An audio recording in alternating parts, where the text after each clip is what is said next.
What's going on, everybody? Welcome back to the channel. Today it's a Christmas Eve stream, and I think I've almost killed Andy already. Oh my days. Yeah, I thought I'd just do. Last year we did a Christmas Eve stream. Why not do it again this year? And this year is very, very today is very significant for me because I woke up to 900.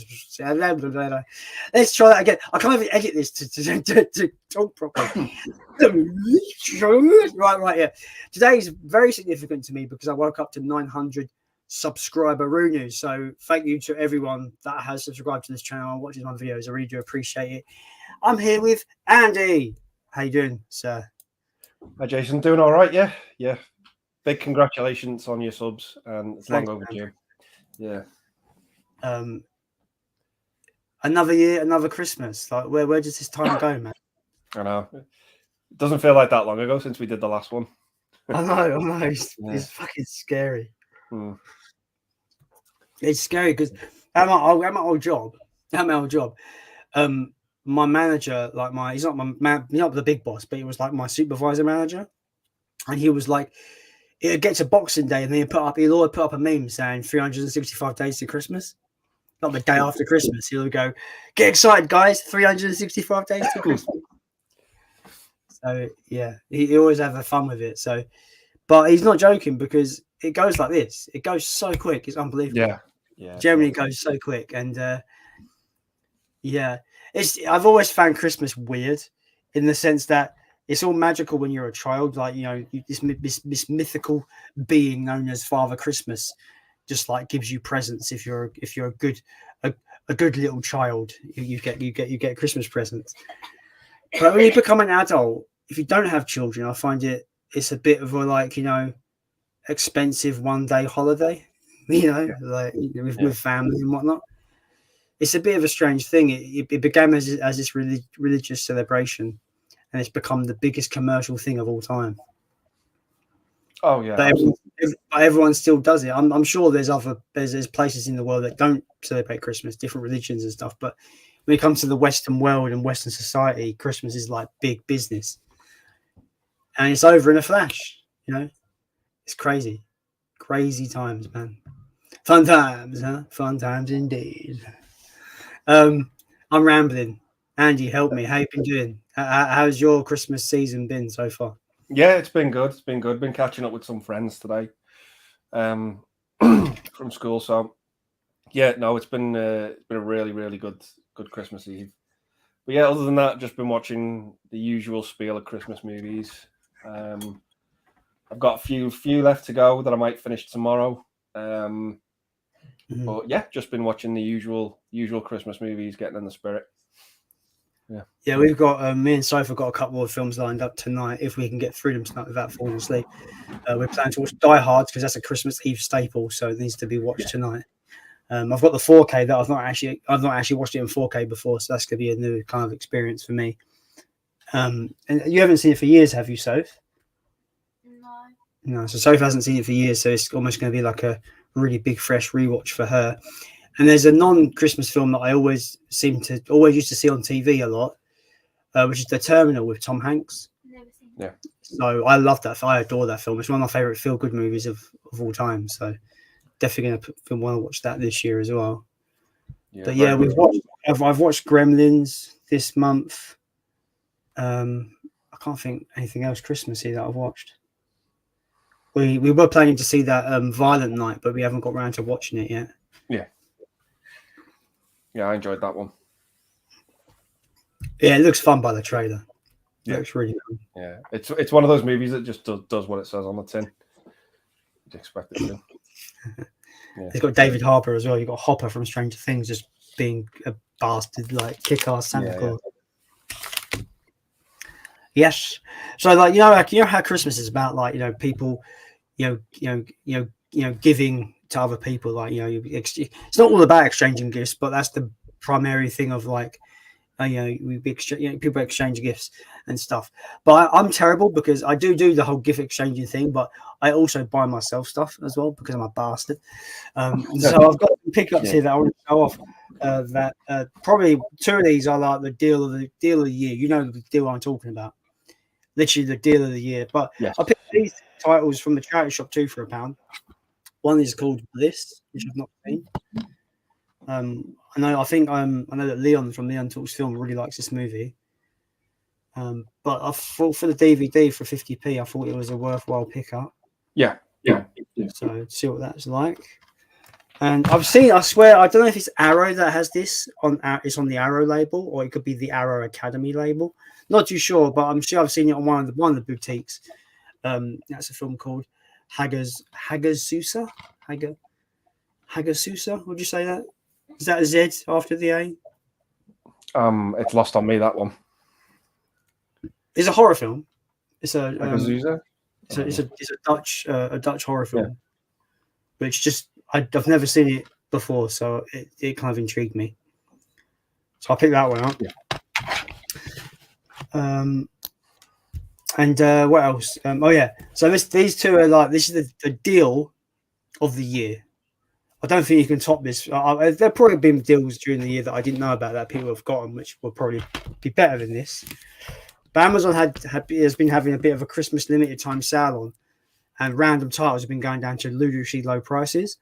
And Pete from Plain Tender Guy, shout out to Pete, he let us know about this deal, and that is the 4K set, the Lord of the Rings trilogy, and this was only £10 on Amazon.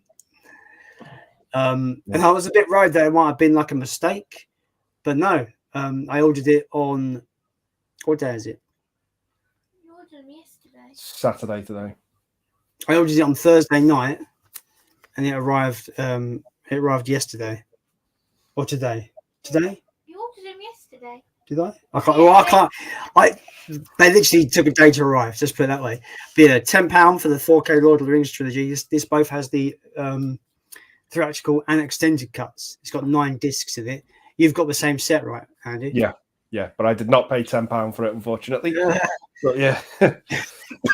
Well, it's back up to like £48 on Amazon now. Yeah. Since the deal has ended.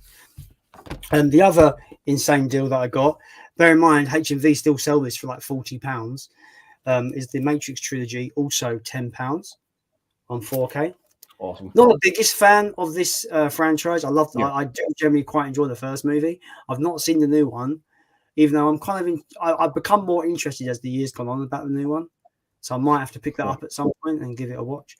But when you see something like this for a tenner, you're not going to turn it down, right? Pretty much. No. And I never know. On a rewatch, I actually might appreciate the trilogy a bit more on a rewatch. You never know.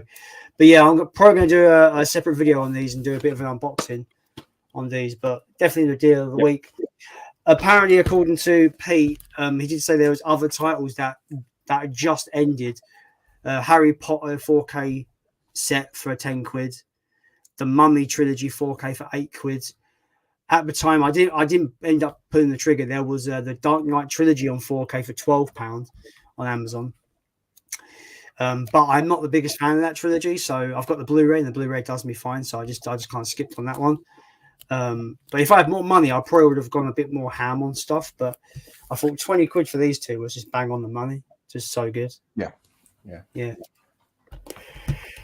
Oh, I thought there's another pickup I forgot about.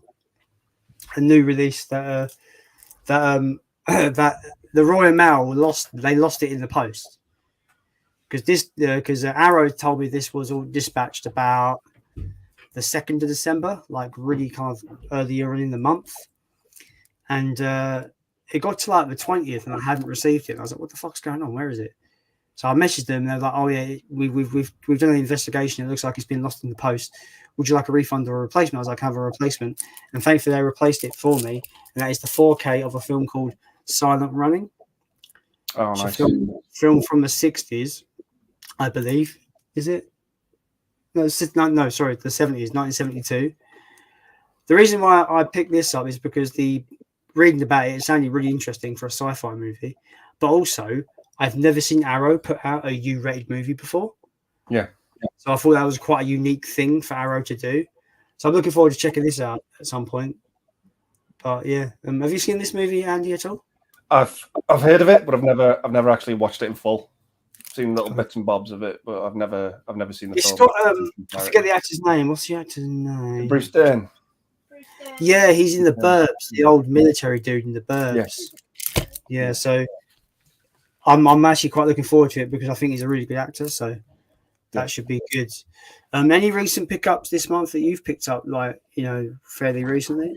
There was one. This is a bootleg that I've just got to hand because I think sadly we're not going to get an official physical of it, and it is Barbarian. Awesome. Yeah. Spoilers, one of the best films of the year, hands down. Hands down. Yeah, I really enjoyed it. I thought it was a cracking little horror film. I keep thinking about the two horror films I think I like the most this year, which is Smile and that one, Barbarian. And when I weigh them up to see what one do I really, because I kind of quite like, I in terms of enjoyment factor, I enjoyed them the most on equal kind of grounds. Yeah. But I think Barbarian wins out because I always want to talk about it. There's so much nuance and details and little kind of breadcrumbs you can talk about in that movie that I just want to keep talking about it. Like there's just some unintentionally funny stuff in that movie, like Justin Long's character. He sees all this messed up stuff in the secret door, spoilers, and all he wants to do is measure the rooms and stuff, and that bit made me laugh. Oh, fucking hell. See, this is why you get a partner that actually remembers you buy stuff. I did get Smile on 4K. It came super early. It's not meant to. It was a plan to be released on Boxing Day, but I've got the cool HMV exclusive slipcover. Even though I want to talk, I can talk about Barbarian fucking forever and just talk about all the details of that movie. This film, for a big budget, like quite a I want to say standard horror film for Hollywood. It kind of goes through the usual Hollywood horror beats for a horror film in terms of its production and how it is produced and the production values. But I feel like it's very intelligent in how it tells its story, and it's got some of the best jump scares I've ever seen in horror movies. Like they're not annoying; they are very, very, very clever. One, I won't spoil anything, but there's one when it regards a laptop, and it's fucking awesome. Yeah, it scared the fucking shit out of me. It's great. But yeah, how do you feel about do you weigh them equally, Smile and Barbarian? Yeah, definitely. I enjoyed both of them. Saw both of them at the cinema, and I just got out of them, them to be two very creepy, effective horror movies. And I just thought this year has just been tremendous for horror. It's been one of the best. Smile and Barbarian for me have definitely been two standouts.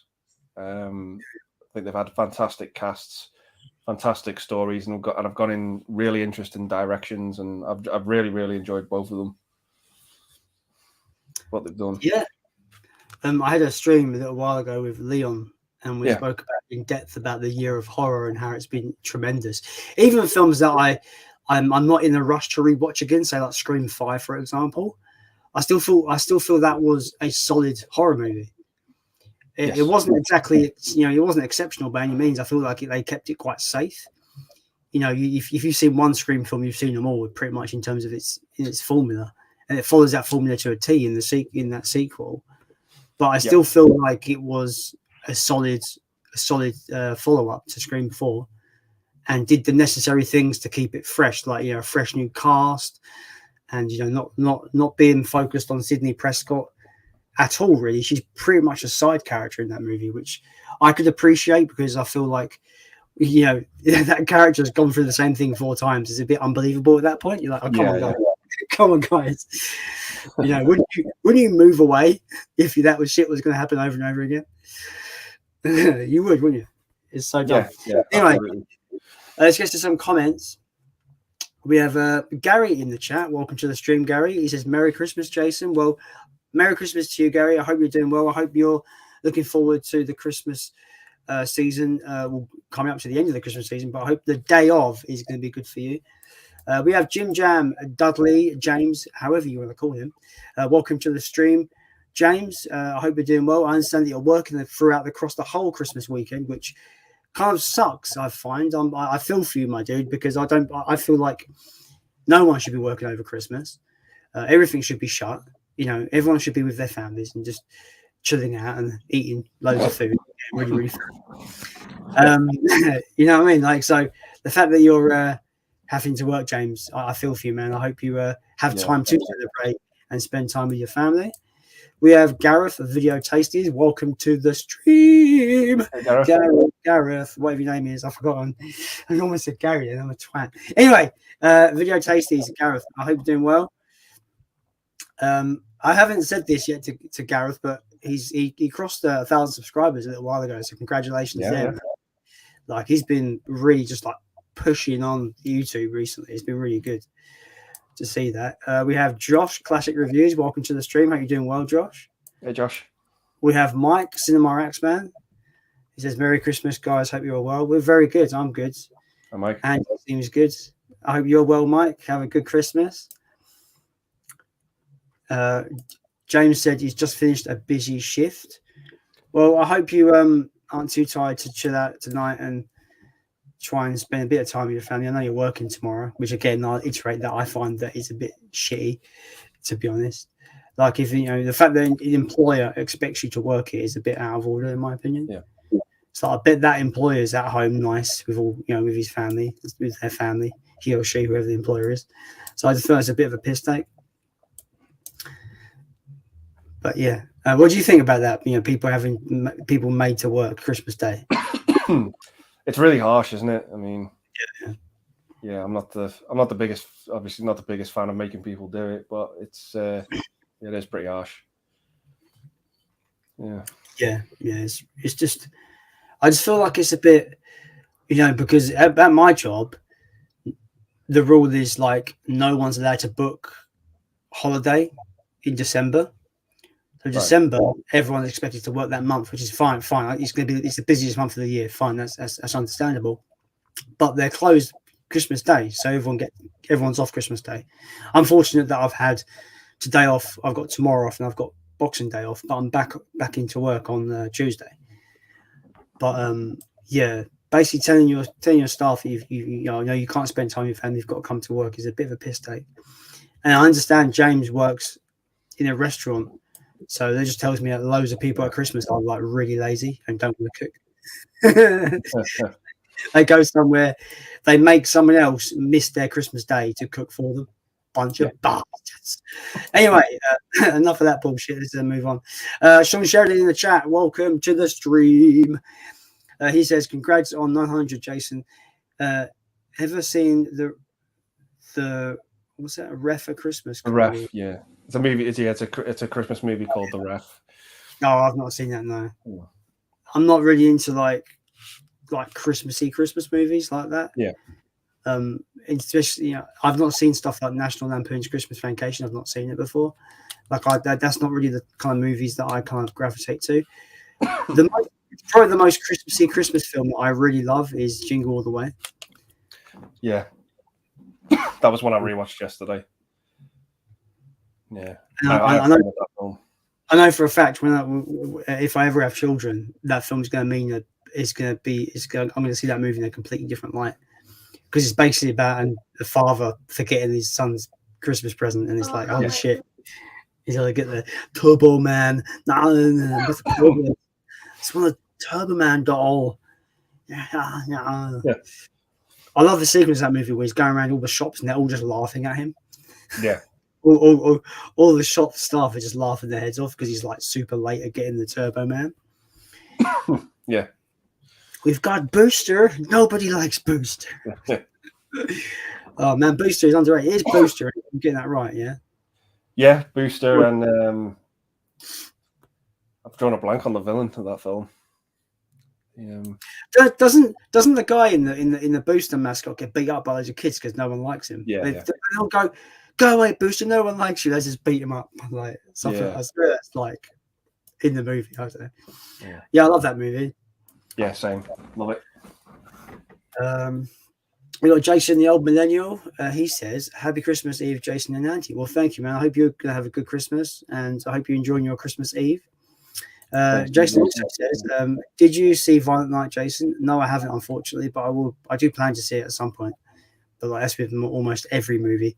I know Andy said he had fun with it. The most fun movies to watch this year were Violent Night, Bullet Train, and Sonic the Hedgehog 2. I fucking loved Bullet Train, and I loved Sonic the Hedgehog 2. Sonic the Hedgehog 2 might be the best video game movie ever made, in my opinion. And there's a double whammy for Sonic the Hedgehog because the first one was good as well. Yep. Both solid for me. Really enjoyed them. Yeah. That teaser for Sonic 3 is just like super. Like the hype was real. Like me and Soph sat there in the cinema. We were just like this. Fucking literally. Is Jim Carrey gonna come back? I think Jim. So, can you hear Soph from here? Just about, yeah. Well, she asked, but will Jim Carrey come back? I think Jim Carrey will come back for the Sonic sequels. Yeah. I think he's even said so in some interviews that if they ask him to come back, he will go back because he's had such a good time making those movies. Yeah, because Jim Carrey rarely does sequels, but I think you can tell he's having fun on screen. Like he's enjoying himself. But when he was cast as Dr. Robotnik, I was a bit like, okay, that's interesting, but I think he just knocks it out of the park for those movies. Yeah, absolutely. Yeah, it's great. Gareth says, thanks for the kind words and congratulations. Well, thank you, Gareth. Really do appreciate that, man. This is going to be an interesting question from Mike. Mike says, I'll ask, shall I say, favorite movie of the 70s? Oh, there's a lot to pick from there. Oh shit! I've got mine to hand here. You're quick to answer that question. I'm still thinking about it. This is mine. I mean, it has to be in the conversation, right? It has to. If my like 8-year-old self was to answer that question, it probably would be Star Wars. But as an adult, there's so many great movies from the 70s that I fucking adore. So you've got like films like Jaws, Jewel. I fucking love Jewel. You've got The Exorcist, The Omen, Halloween. Yeah. What else do we have? Dawn of the Dead. Yeah, Dawn. There's fucking loads of great 70s movies. I might have to like be really just because I'm being contrarian for the sake of being contrarian and being just like out there. I'm just gonna throw out a movie that I've always loved since I was about fucking 5 years old. That's Enter the Dragon with Bruce Lee. I fucking adore that movie. That might be my favorite 70s movie. Someone can play the soundtrack to me, and I need to watch the movie right away. Yeah, soundtrack is fucking iconic. Like it's so good. There's a bit in that movie that's always frightened me. Yeah, with one of the villains played by Bolo Young. He sort of squeezes the life out of him. It just frightens me. Yeah, I got the soundtrack on vinyl, man. That's awesome. Yeah, I love that movie. Yeah, there's some really cool behind the scenes of Enter the Dragon as well. Like you're in a fight between O'Hara and Bruce Lee, and he breaks the bottles. He goes. Apparently, he actually cut Bruce Lee. He's being a bit reckless with the scene. He actually cut Bruce Lee's hands. Right. So when you see Bruce Lee proper go hard, he's going stiff with O'Hara as like a bit of a receipt almost. Like you fucking cut me, I'm punching you in the face, you slag. Yeah, that movie is so good. Like it's so horrible when you think about it as well that Bruce Lee wasn't alive to see that movie on the screen when it premiered. Yeah. Like, I think he died like 2 weeks before the film premiered. It's well sad. Yeah, it is, yeah. It's really fucking sad. We have Pete, Platano guy in the chat. Evening, guys. Welcome to the stream, Pete. I hope you're doing well. I hope you're enjoying the Christmas Eve festivities. We have my good friend Fraser, also known as Ramhammer. He just says, yes, mate! That's how he said it, because I can see the way he's written it. Yes, mate! I hope you're doing well, Fraser. I know you're going through some health issues at the moment, but I hope things get resolved and you're feeling better soon, man. We have to catch up soon, maybe tomorrow in that, Fraser, yeah? I'll give you a message soon. Sean says, to be fair, what's he saying? About like emergency. Oh, okay, yeah. To be fair, emergency rooms, cops, these jobs have to be done. Even, yeah, I understand that. I definitely understand that. It sucks, but I do understand that kind of side of things. Sean Sheridan says, What's your favorite horror movie of the year? Mine is Halloween Ends. Yes, I know it had issues, but I loved it. Probably Barbarian, if I'm honest. Barbarian, very, very followed closely by Smile. And I will echo your sentiments, Sean. I really enjoyed Halloween Ends for what it was. I thought it was a massive step up from Kills. I didn't like Kills whatsoever. To the point where I don't really want to. I might actually sell my 4K because I won't watch it again. I don't think, and I don't think these movies will really work as a trilogy because they're a bit all over the place. What would be your favorite horror film of the year? Andy? I really enjoyed X and Pearl. Okay. I really had a good time with them. I do want to watch them both on the same day, back to back.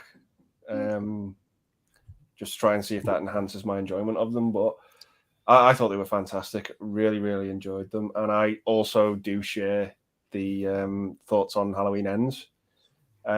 It's funny because it's a movie that I can take on board everybody's criticism of it, and I can understand it, and I can't argue against it because the movie does have its problems, definitely. But I was entertained watching that film. I enjoyed it. But again, can completely understand where everyone comes from with regards to its problems. The only criticism I can't agree with, and I've heard it echoed in the Halloween community and Halloween fandom, is that Corey is a bad character. I refuse to agree with that because I think he's the best part of the movie. I fucking loved his character. I loved his development. Maybe they should have sprinkled a bit of more of an explanation why he kind of turned the way he did. But obviously, I like where people can interpret that in different ways, and that makes it fun to discuss that movie. Yeah. I feel Corey was the thing I liked the most about that film. I'm one of those people where you can have a Halloween movie without Michael Myers. Halloween 3 has proven that. Yeah.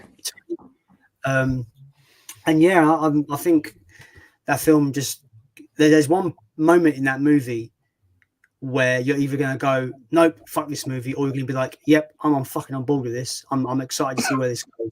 And I think that point in the movie is where that's where the audience splits, I think, with that film. But yeah, I'm excited to get the 4K and rewatching that again because I can see that film being a big cult movie going forward. Yes, yeah, can understand that. Yeah, I hope they release a 4K set with all 3 movies in. I'll be absolutely. I think they are, but I think it's going to be one of those crappy, like just slim boxes, like those slim. A bog standard edition, yeah. Yeah. I was hoping for a nice, like rigid box with each one in with their own Amaray. Joe, Halloween 2018 4K is getting kind of expensive to pick up now.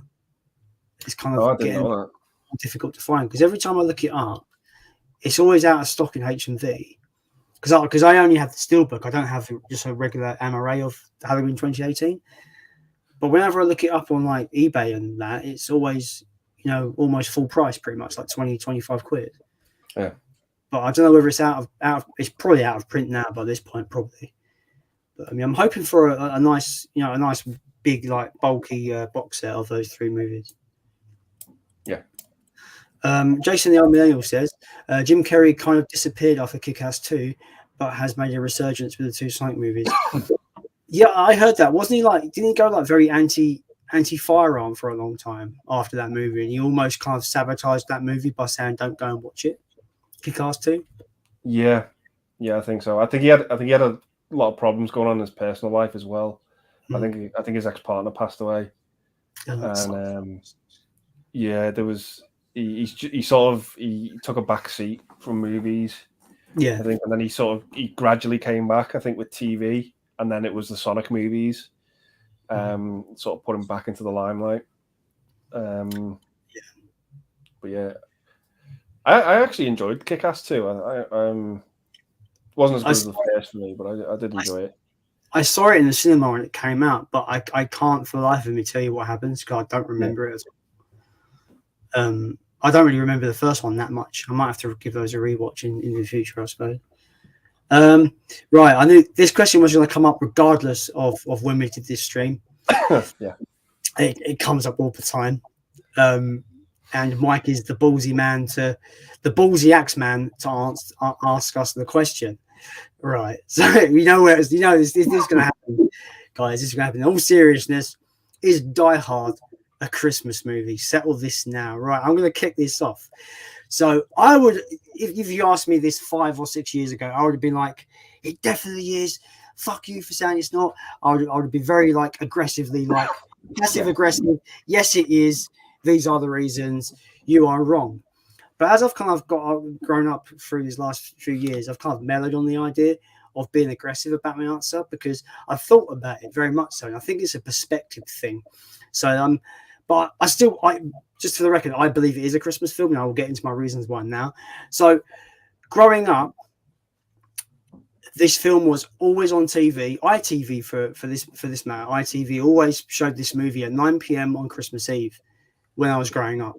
I saw Die Hard for the first time when I was 9 years old on Christmas Eve, watching it with my dad and my granddad. Yes, I shouldn't be watching Die Hard when I'm 9, but that's what we did when we were kids. But yeah, and I remember watching Die Hard when I was 9 years old, and I think I watched it every year after that at Christmas time. So it's always like that movie has Christmas memories tied to it. So I'm always going to have that Christmas connection with it. But when you think about is it or isn't it a Christmas movie, I refuse to agree that a Christmas movie has to be about the season and has to have Santa Claus in it, because no, you don't. You could be a movie set on Christmas with enough Christmas elements in it to be a Christmas movie. Hence why Die Hard is a Christmas movie. It opens with Christmas movie. Christmas is referenced throughout the whole runtime, like people referencing it. It's Christmas, Theo. It's a time of miracles. Christmas, all over that movie, all over it. Ends with Christmas movie. Now I have a machine gun. Ho, ho, ho. It's all there. It's all there, and it's just gloriously wrapped up in this Christmas bow. And I've never understood why these people out there that, you know, kind of like me, but on the opposite, would aggressively argue that it's not. But their argument is it doesn't have Santa Claus and it's not about the season. But I refuse to agree that it has to be those things to be Christmas. It doesn't. Gremlins is a Christmas movie as well. And I would argue the Christmas element of that film kind of ends halfway through when the Gremlins are hatching. It kind of almost... when the Gremlins hatch, the film almost kind of sheds its Christmassy elements. But yeah, Die Hard is definitely a Christmas movie, and those are my reasons. What's your opinion, Andy? See, for me, this is not a black and white. And there's no black or white answer to this with me. I can completely understand the arguments for and the arguments against, but it's a movie I watch every Christmas without fail. Every Christmas, I watch it. But I can also watch it throughout the year at any other time as well. Christmas is definitely there in the movie, but it's never the forefront. It's never the main focus of the movie. Like you said, there's so many references to Christmas in this movie. The ho, ho, ho, I have a machine gun. The movie ends with Christmas music, Let It Snow. The soundtrack is peppered with Christmas music.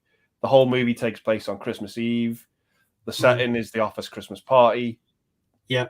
It's there. It's definitely there.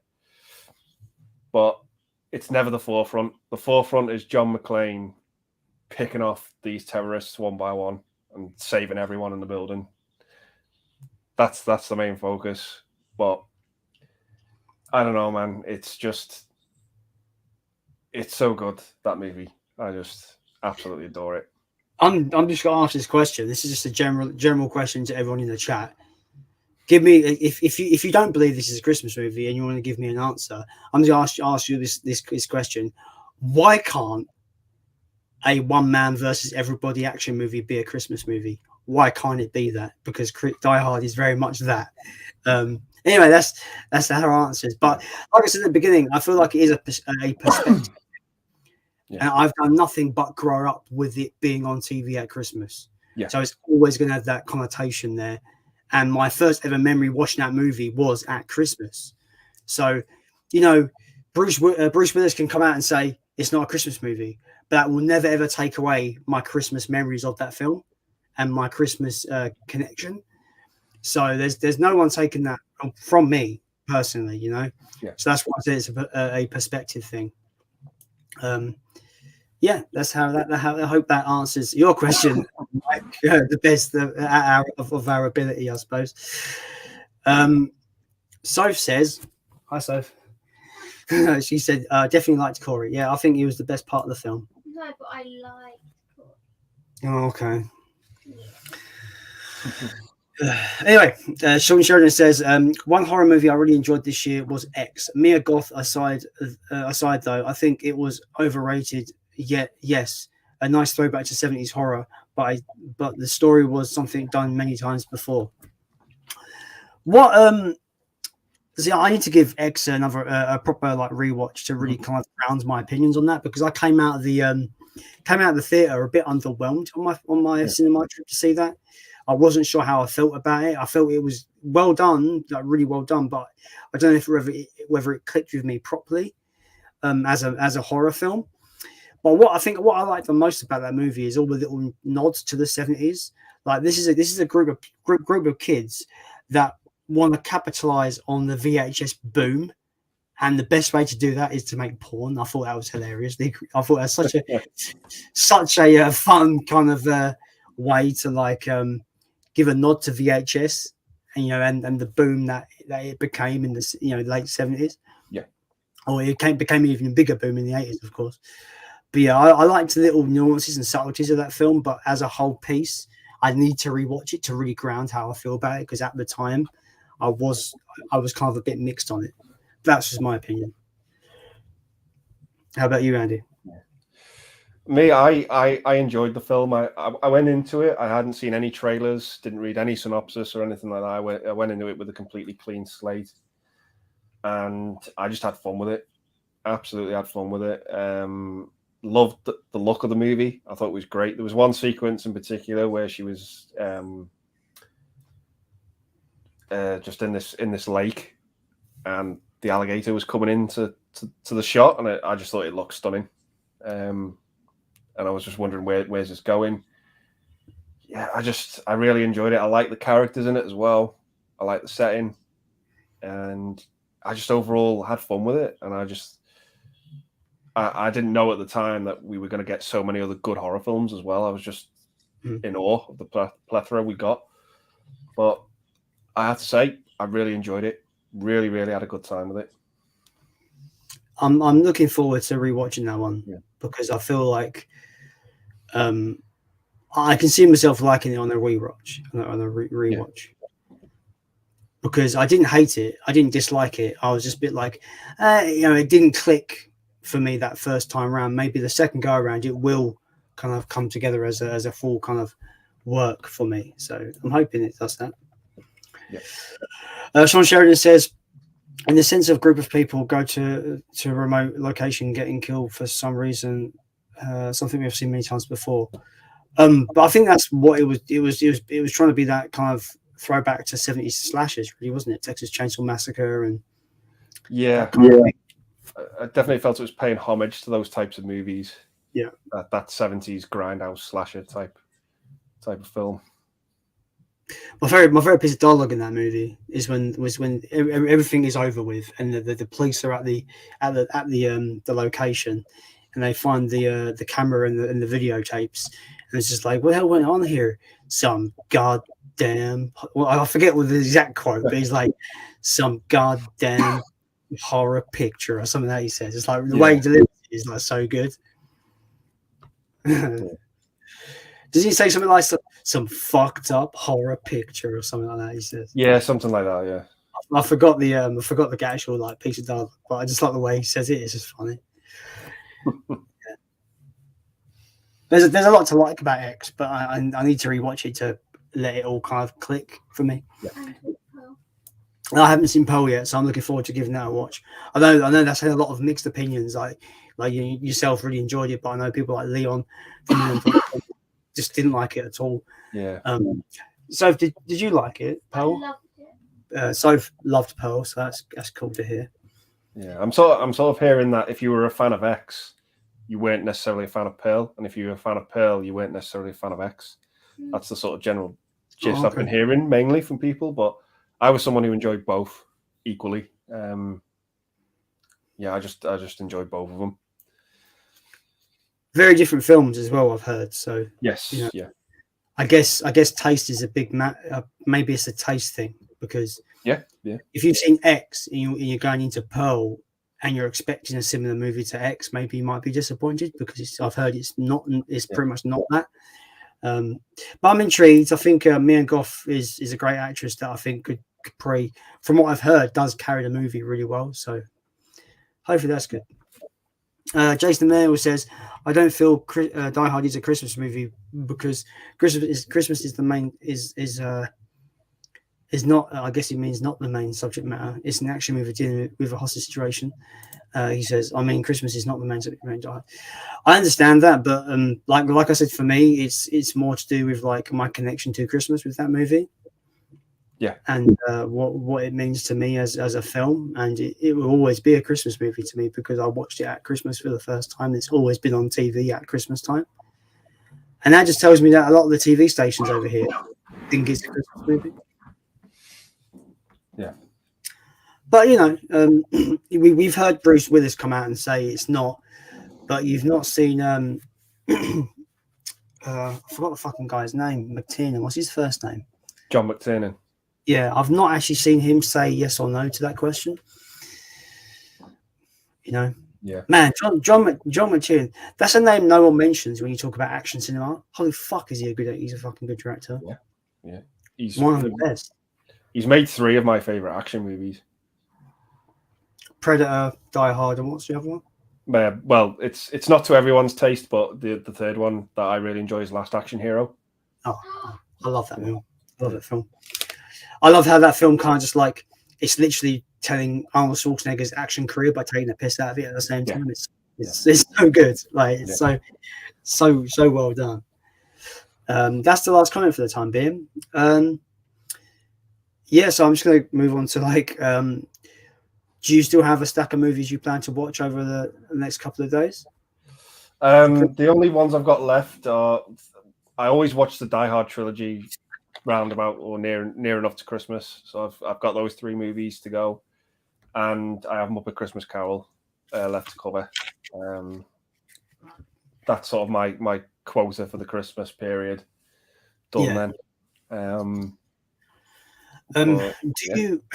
Do you have a selection of definitely not Christmas movies that you definitely have to watch at Christmas? Yeah. The Harry Potter films for me are a must at Christmas. Same with Lord of the Rings. Nice.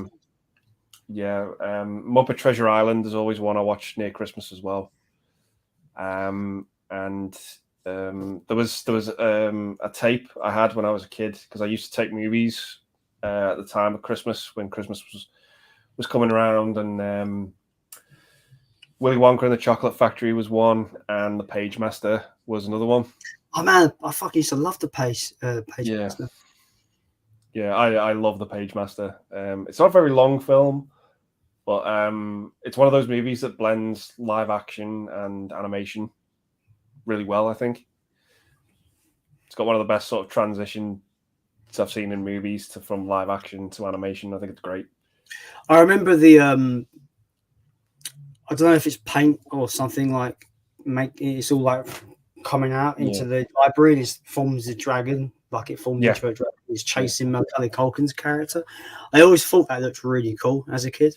Yeah, I need to rewatch that movie. I've not seen that film in years. I've never seen it. I don't know if you still can get it in the UK. I don't think it got a physical release. No, it didn't get an official UK release, I don't think. Even like DVD. No. I had it on VHS. I remember having it on VHS. Yeah, there was a VHS of it, but other than that, I don't think it saw anything past that. That's a shame. Yeah. That is a shame.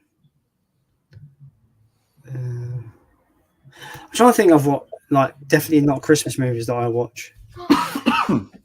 Like The Terminal is a film that I usually see on TV a lot during this kind of time period.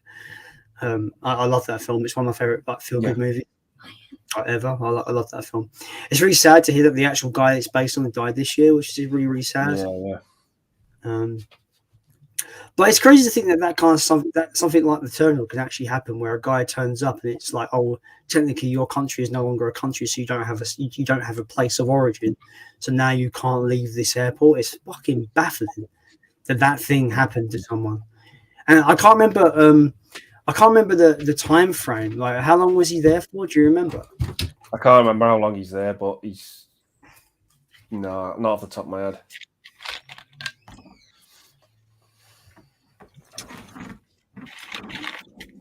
I'm surprised I can't remember the movie that much. I've not seen it in a few years, so that's why I want to rewatch it over this weekend to like just remember it again.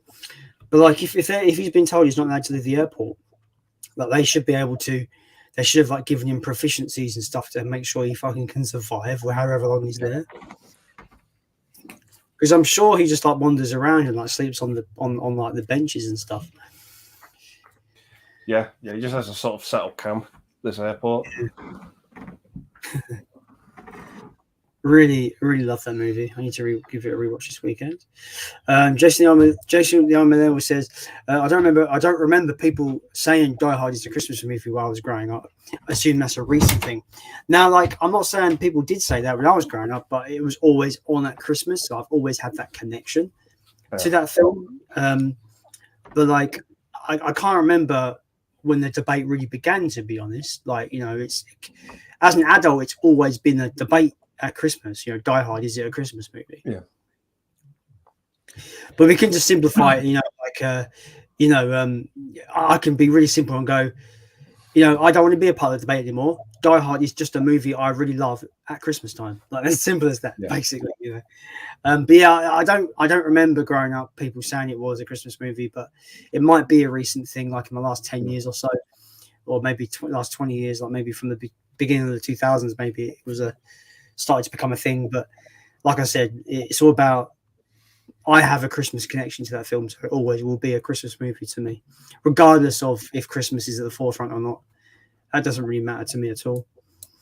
Cinema X-Men says, was more of a Christmas film. I guess he means Die Hard or Batman. Die Hard, yeah.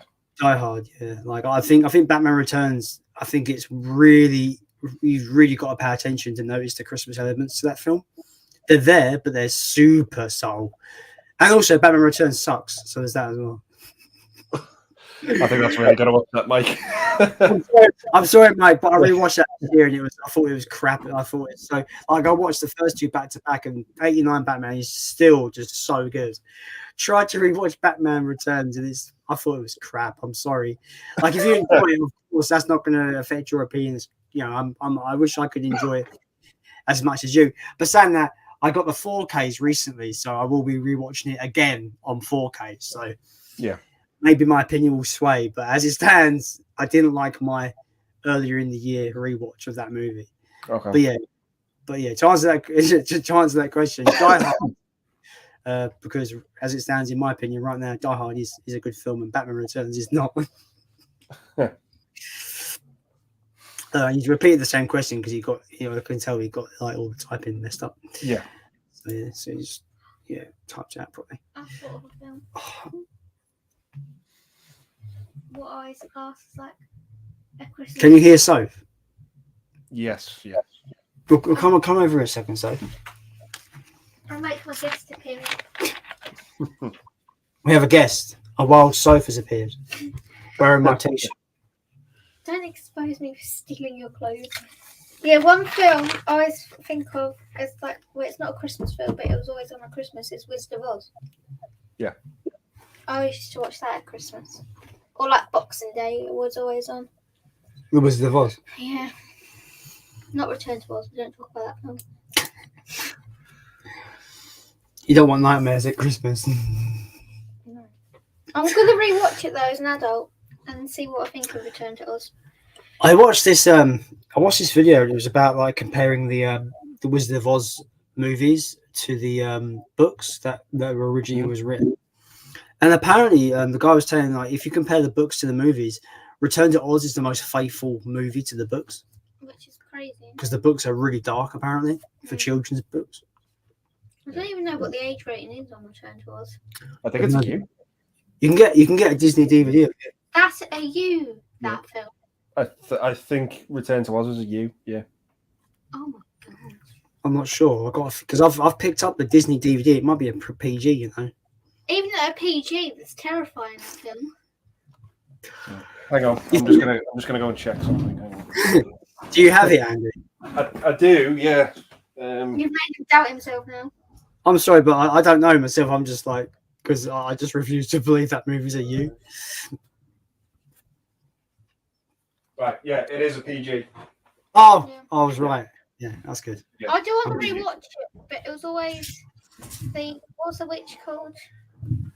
Mombi. Yeah, her. And, like, the kids. And also the Wheelers. I hate the Wheelers. They're creepy. Just to segue into that conversation about like movies that are rated U that shouldn't be rated U. Apparently, Watership Down was re-rated this year to parental guidance, but this is where it gets confusing. It didn't get rated parental guidance for a Blu-ray or DVD re-release. It was re-rated parental guidance only for a theatrical release. Is that backwards or backwards? Because it's one of them. Yeah. I don't know. In my opinion, that movie should never have been a U, ever. So dark, that film. It's baffling to me how someone can watch that film and say, "Yep, that is suitable for everyone."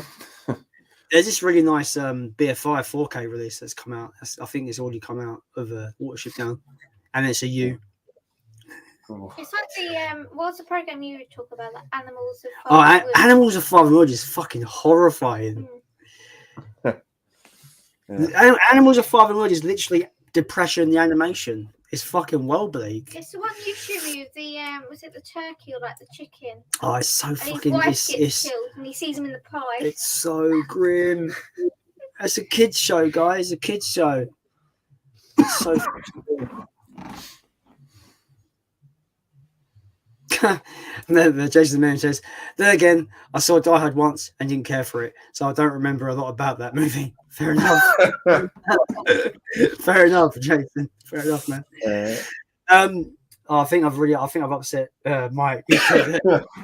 Batman Returns sucks. This stream is over. Well, it's not. I haven't ended the stream. So it's not. Jason says, "Hey Sophie, Merry Christmas." Hi Jason, Merry Christmas. Jason also says, new game show idea. Name a movie and see if Andy can find it in his collection. Do you actually have any order with regards to your collection, Andy? Do you know where things are? Yeah, there's some order to it. I rank. I put things on the shelf in order of year they came out when it comes to DVDs.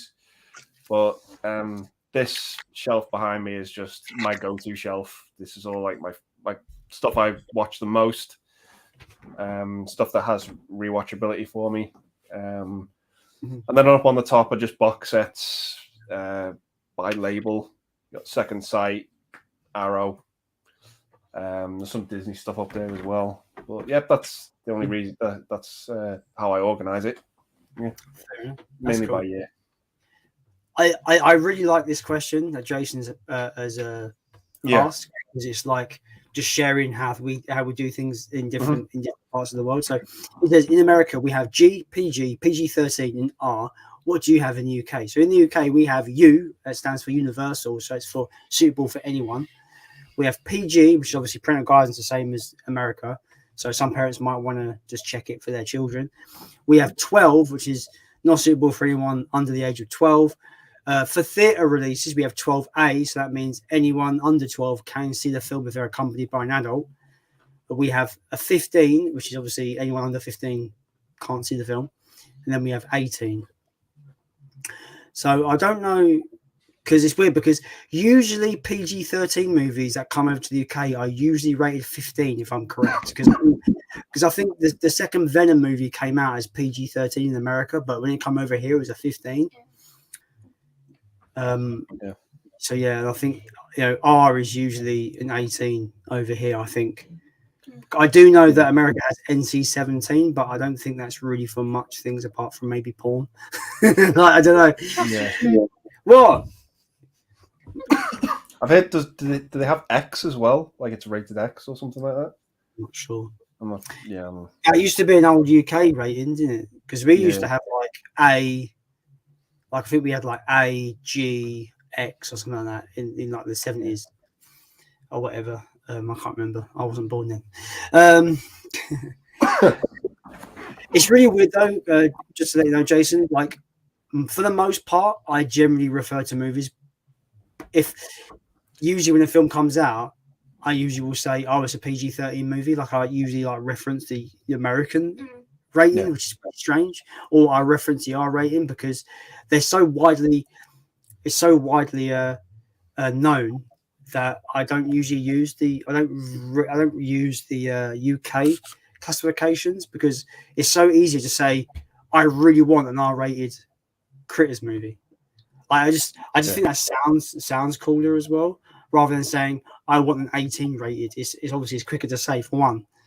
I think it's phonetically more satisfying to say I want this to be R-rated because people know what you're talking about when you say R-rated because everybody knows what that means.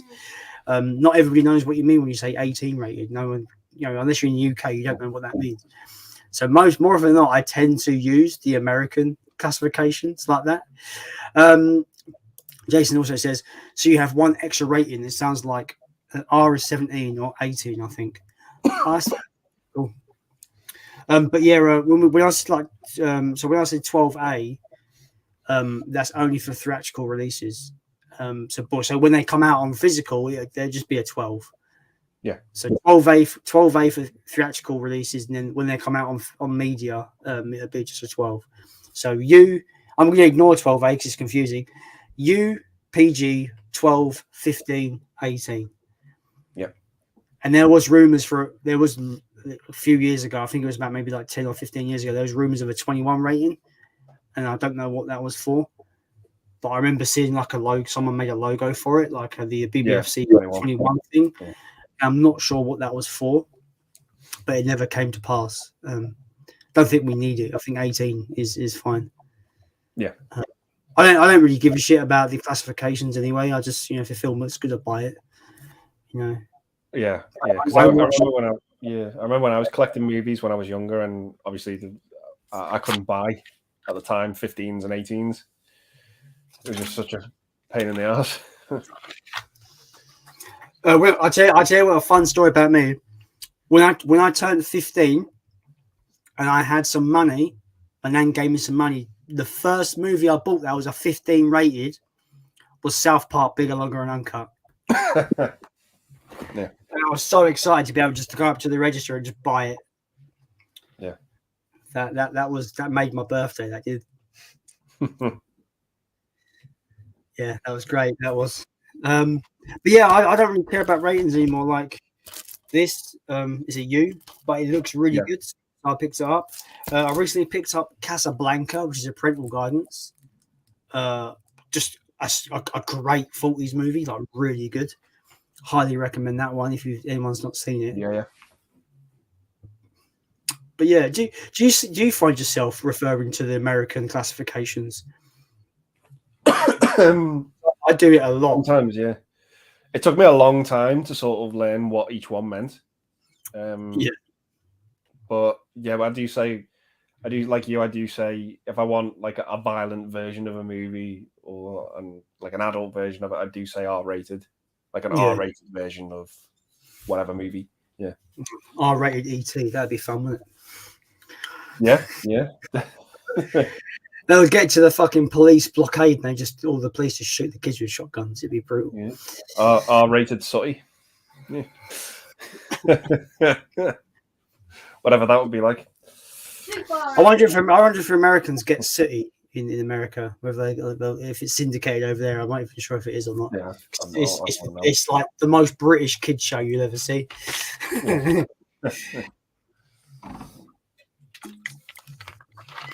We got a sweep there. High sweep. But it's really interesting to go into the history of the rating system, because in America, it was because of Indiana Jones, Temple of Doom, and Gremlins that they actually got the PG-13 rating to begin with, because parents thought that both those movies were too violent for a parental guidance. Yes. for a PG movie, which is fascinating, you know. And apparently, it was Steven Spielberg that suggested the rating to the MPAA, and that's what pushed that through.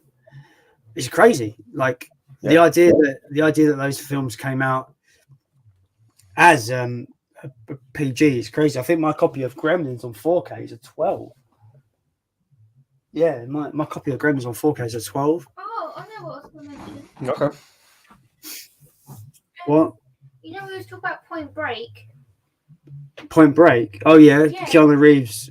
Yeah, movie, yeah. Because your copy was a 15, and the one we saw in the charity shop was like, is it a 12? The thing is, in the UK, things get reclassified all the time. Jaws did. So, like, for example, so we saw a DVD of Point Break, and it was an 18 on DVD. But I picked up a Blu-ray from CEX, and it was a 15 rated. So it must have been reevaluated later down the line.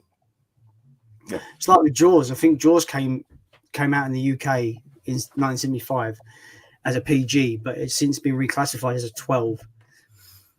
Yeah, I've noticed it with the Terminator, because when I was a kid, when I saw that movie on VHS, it had 18 plastered all over it. Yeah, the Blu-rays now dropped to 15. Yeah. I just think, you know, when generations can accept. I don't know how to word this, but like as people get older and things become more acceptable in media and a lot less kind of like shocking, or maybe you shouldn't show your 15-year-old kid this or whatever. Like, I don't know, like I can't really explain what I'm trying to talk about because I'm terrible at explaining stuff, so ignore me.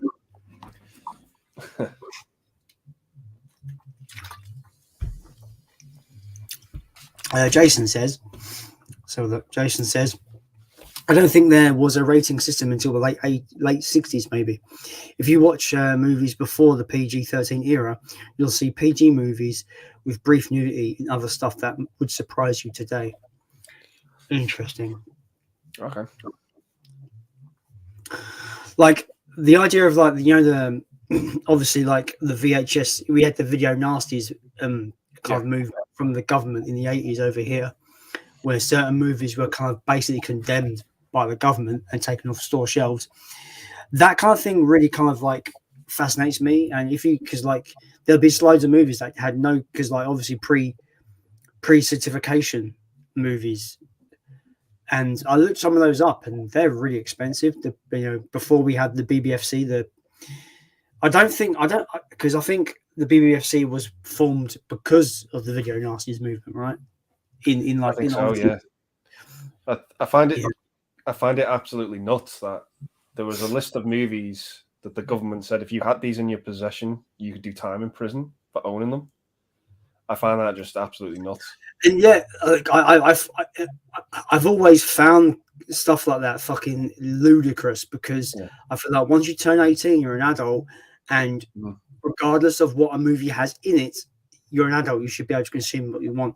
It's like, I wouldn't really recommend a Serbian film to anybody, but if someone wanted to watch that movie and they're an adult, go nuts. Do you know what I mean? Like, it doesn't. But that's why, you know, places like Australia, they censor stuff a lot in Australia. I think they only got an 18 rated. They only got like an 18 plus rating about 2 years ago. They only ever had, general audiences, parental guidance, and the 15 rating. They never had an 18 rating for adults, and they were always censoring stuff or banning stuff. And I'm like, why are they banning stuff? Like, why are governments telling adults that this form of entertainment is not allowed? Like, it's bollocks. Like, it's entertainment. I understand if it's like a real snuff movie or something really heinous, but if it's just a movie and a piece of entertainment that's not meant to like be real, that's not real. Nothing should be censored. Except for maybe animal cruelty and cannibal holocaust. I will never ever condone that being in that movie. 100%. Like, you know, I'm hoping this 4K that I've got has the animal free cut, because I will never ever watch it with the animal scenes in. I just won't. I just refuse. But yeah, I find it really baffling that a government can censor entertainment, even though when you turn 18, you're an adult, you should be able to choose what entertainment you consume, regardless of its content. I think it's really, really baffling to me. And because, like, I've noticed in America, they'll just get unrated cuts all over the place. They'll just get a film released, and it'll just be like the unrated version. Like, see, it hasn't been given a classification. From my understanding, that's what that means. But in the UK, unless you're passed through the BBFC, you are not allowed to release your movie unless you get it classified, certificated. It's crazy. It's crazy. And that all came about because of the video nasties thing about, people being scared that their kids are watching things that they shouldn't be. What do they call it? Like, I think it was something like burn the sage's video, save our kids, something stupid. Like, it was always about like, it's gonna turn our kids into serial killers.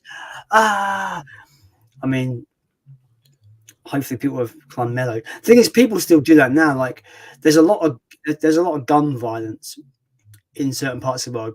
I'm sorry, Jason, but primarily in America, it's really bad over there. And the media likes to fucking scapegoat that shit. They like to scapegoat that shit to video games, to movies. They never like to talk about the real fucking issues. Like, and I've always asked myself, like, I'm not anti-gun per se because I've never actually had a gun because I'm in the UK, but it's a case of just like accessibility. Like, why is this fucking 15-year-old kid getting an AK-47 or a fucking AR-15? Why are these kids getting these fucking weapons? Yeah. Like they shouldn't be able to get these weapons. Like, it's so ridiculous. But like, the media doesn't like to mention that. They like to go, he plays all the fucking video games, mate. So it must be the fucking video games. No, it's not. It's the fact that you can go into a shop, buy an AR-15 with no fucking problem. Anyway, I won't piss off the Americans, and I'll stop talking about that because I know I got some friends that get really angry when you talk fucking things about guns and stuff. Platinum Guy says, watching Die Hard 2, it's actually gone up a lot in my opinions on a rewatch. That's the one out of the trilogy that I feel like is a bit of a it's a rehash of the first movie and not much of a good one in my opinion. I can skip Die Hard 2, to be honest, if I'm honest with you. So I think Die Hard 2 for me is it's the weakest of the original trilogy, but I still really love it. I think the chemistry between Bruce Willis and Dennis Franz is absolutely on point in that movie. Who plays the cop? He was also in Psycho 2 as well. He's just a phenomenal actor. I think he's great in Die Hard 2. I just think the chemistry between the two of them is phenomenal. They hate each other yet have to work together. It's just brilliant. Yeah, it's the highlight of the movie for me. He's a real fucking bastard in Psycho 2, though. Oh yeah. He's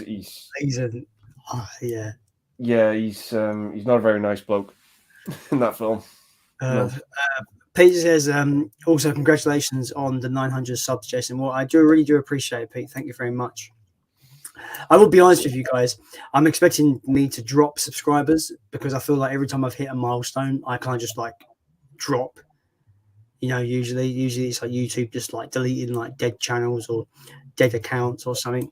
So the fact that I'm still holding strong to 900 is good. I'm waiting for it to go to 902 just to be safe, just to be more comfortable with the idea.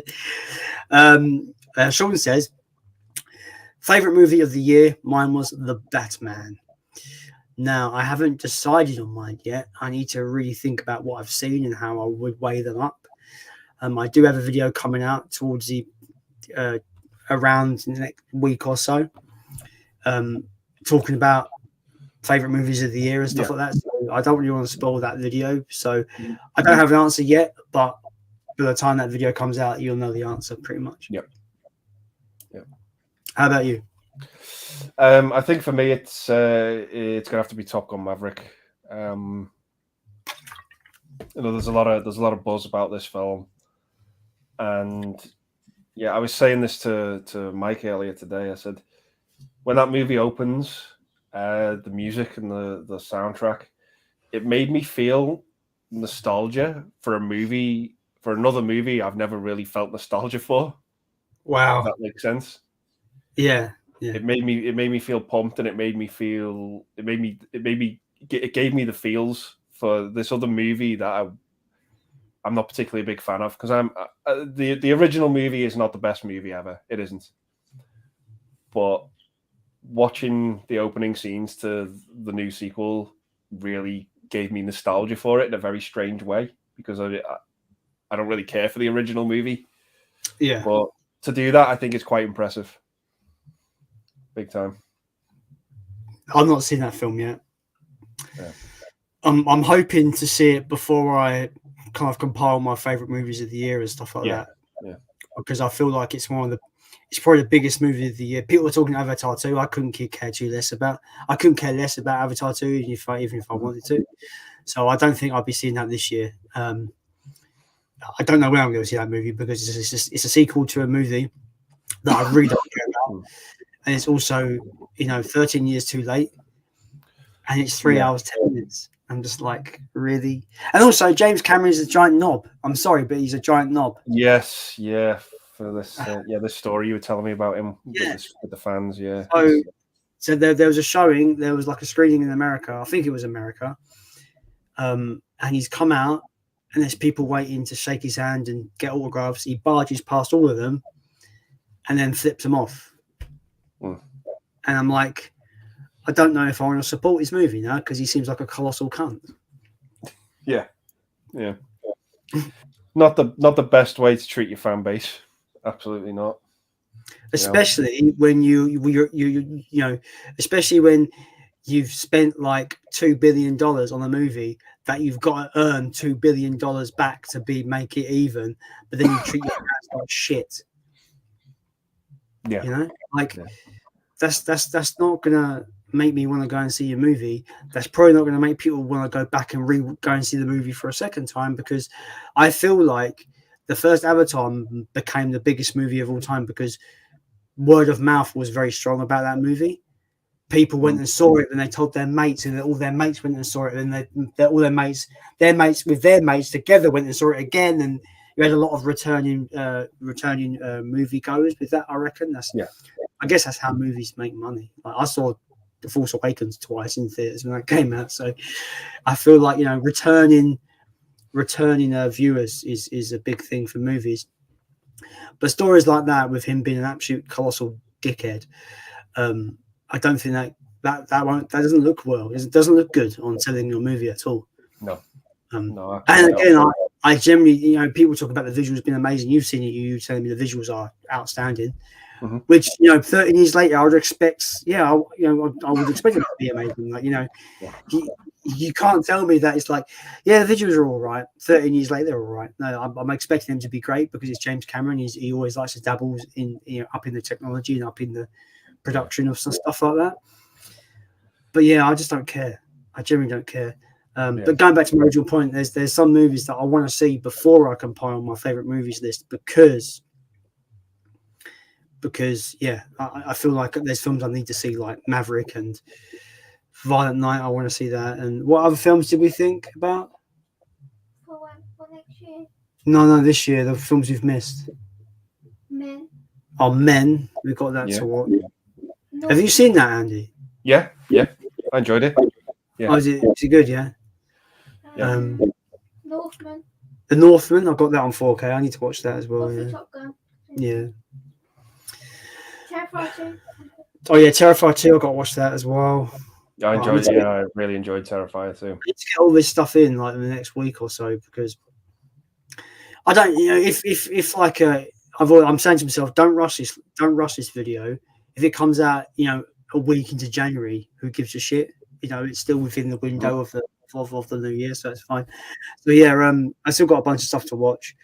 I want to rewatch X to get my opinion back on that. I need to watch Pearl soon as well. The problem with Pearl is that it's been out in America for ages and it's quite easy to watch over there, but over here it's still slated for a 2023 theatrical release.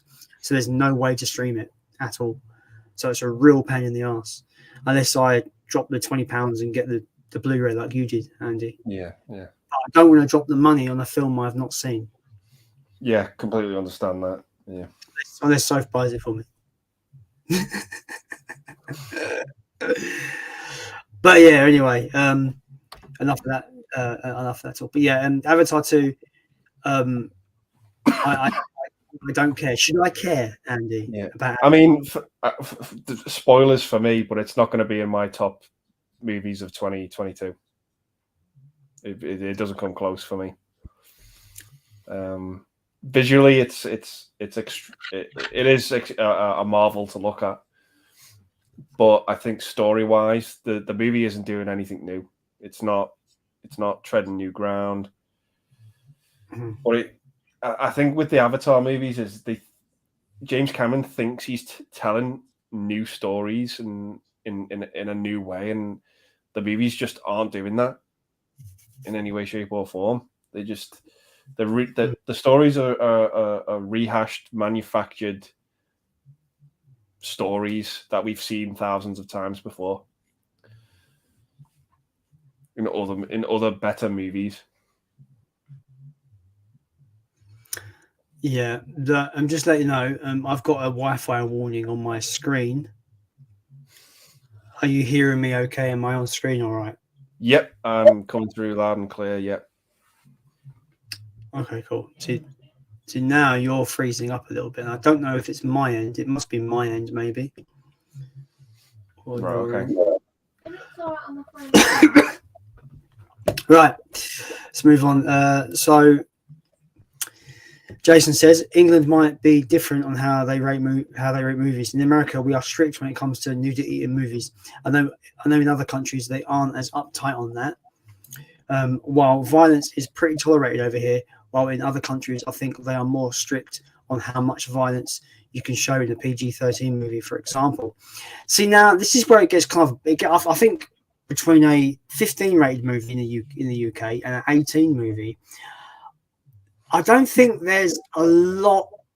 There's not. I think the gap is very kind of small because I've seen movies that are a 15 rated that I'm like, fuck, that got away with that rating pretty well because it could be really some nasty shit. Whereas I've seen 18 rated movies that I don't think are that bad that maybe should have been bumped down. Like, I don't know. I can't give an example.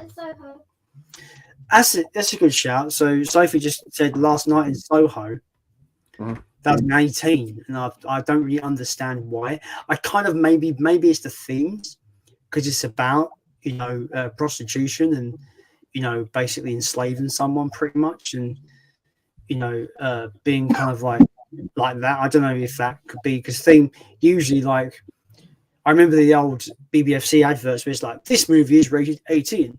That means it's not suitable for anybody under 18.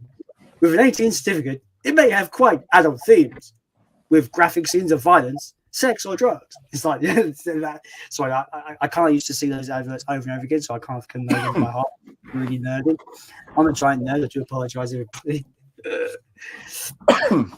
Yeah, I remember those adverts on the start of the Warner Brothers VHSs. At the end, they'd always say, "We're there to make you help you make the right choice." Yeah. He used to have this stamp thing, didn't he? He used to stamp the rating. Yeah. Right. Just before I carry on, I'm gonna switch over to my mobile data on my PC because I feel like my internet's been a bastard. So I might drop out, but I'll be back. Yep.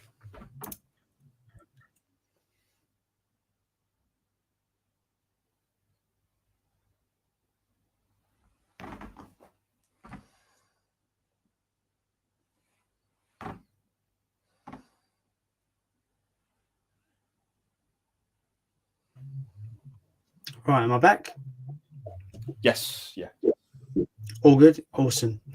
So Sean Sheridan asks, seen Avatar 2 or see? I don't know if he's asking if I've seen it or if he says go and see it. I'm not sure what he means, but we've kind of talked extensively about that already. Sean also says, speaking of James Cameron, thoughts on Titanic. I'm going to say that I think it's a very, very good movie, but I've not seen it in about 10 years. Okay. Soph would be the expert because it's her favorite movie of all time. So I'm going to bring Soph in to talk about Titanic.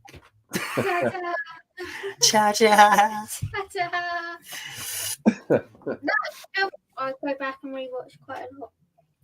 I think they're showing. So in London, there's a cinema called Prince Charles Cinema, and they show a lot of old movies and do marathons. And I think in February they're showing Titanic. I don't know if it's Prince Charles, but they're re-releasing it for the 25th. And if I miss out going to see it, I'm going to cry. Well, we've got to go and see it. We'll go and Because see it. it's been like a dream. Because obviously it came out in 97 and I was like 2 when that came out. But, well, show me age now. But I love it. It's very bleak story. But I'm gonna be very controversial. I feel like the romance storyline kind of gets in the way of the horrible bleak disaster that the actual real event was. You need to watch the film A Night to Remember. You're not in frame. Oh, sorry. I keep getting A Night to Remember, because it's basically the story without the romance. Okay, cool. I need to look. Is that hard to get on physical? No. Oh, okay. Kenneth Moore. You can get a really nice edition on eBay. So. Coolio. It's one I need to get for my collection. So. Yeah, like I said, I've not seen it in probably about 10 years. I'll watch it every time it's on TV. Every chance I get, I'll just stick it on. I've got it on VHS. I found it in the charity on VHS for like 10p. Oh, nice. What's your thoughts on Titanic, Andy? Yeah, I love it. It's a 3-hour movie for me that feels like 90 minutes.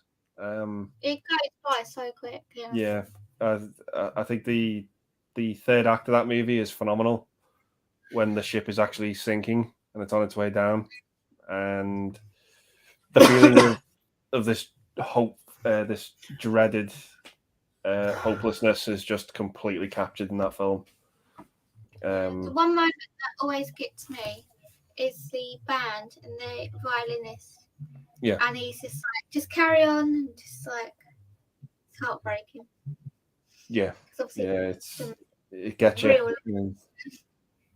Yeah. It's one of those movies, because I've been thinking about doing a no hope movie list, like movies that by the end of the film, there's no hope for these characters. And Titanic would be a big one for that list, I think. Yeah, because there wasn't enough lifeboats. Yeah. Yeah. They tempted fate with that ship, I think, because they said it was unsinkable, and they just tempted fate with it. They didn't put that many lifeboats on it. They said God couldn't sink it. It was they were just dicing with death, I think. Already, it was just doomed from the get-go. Yeah, but yeah, I could talk about that film for hours. Right, moving on.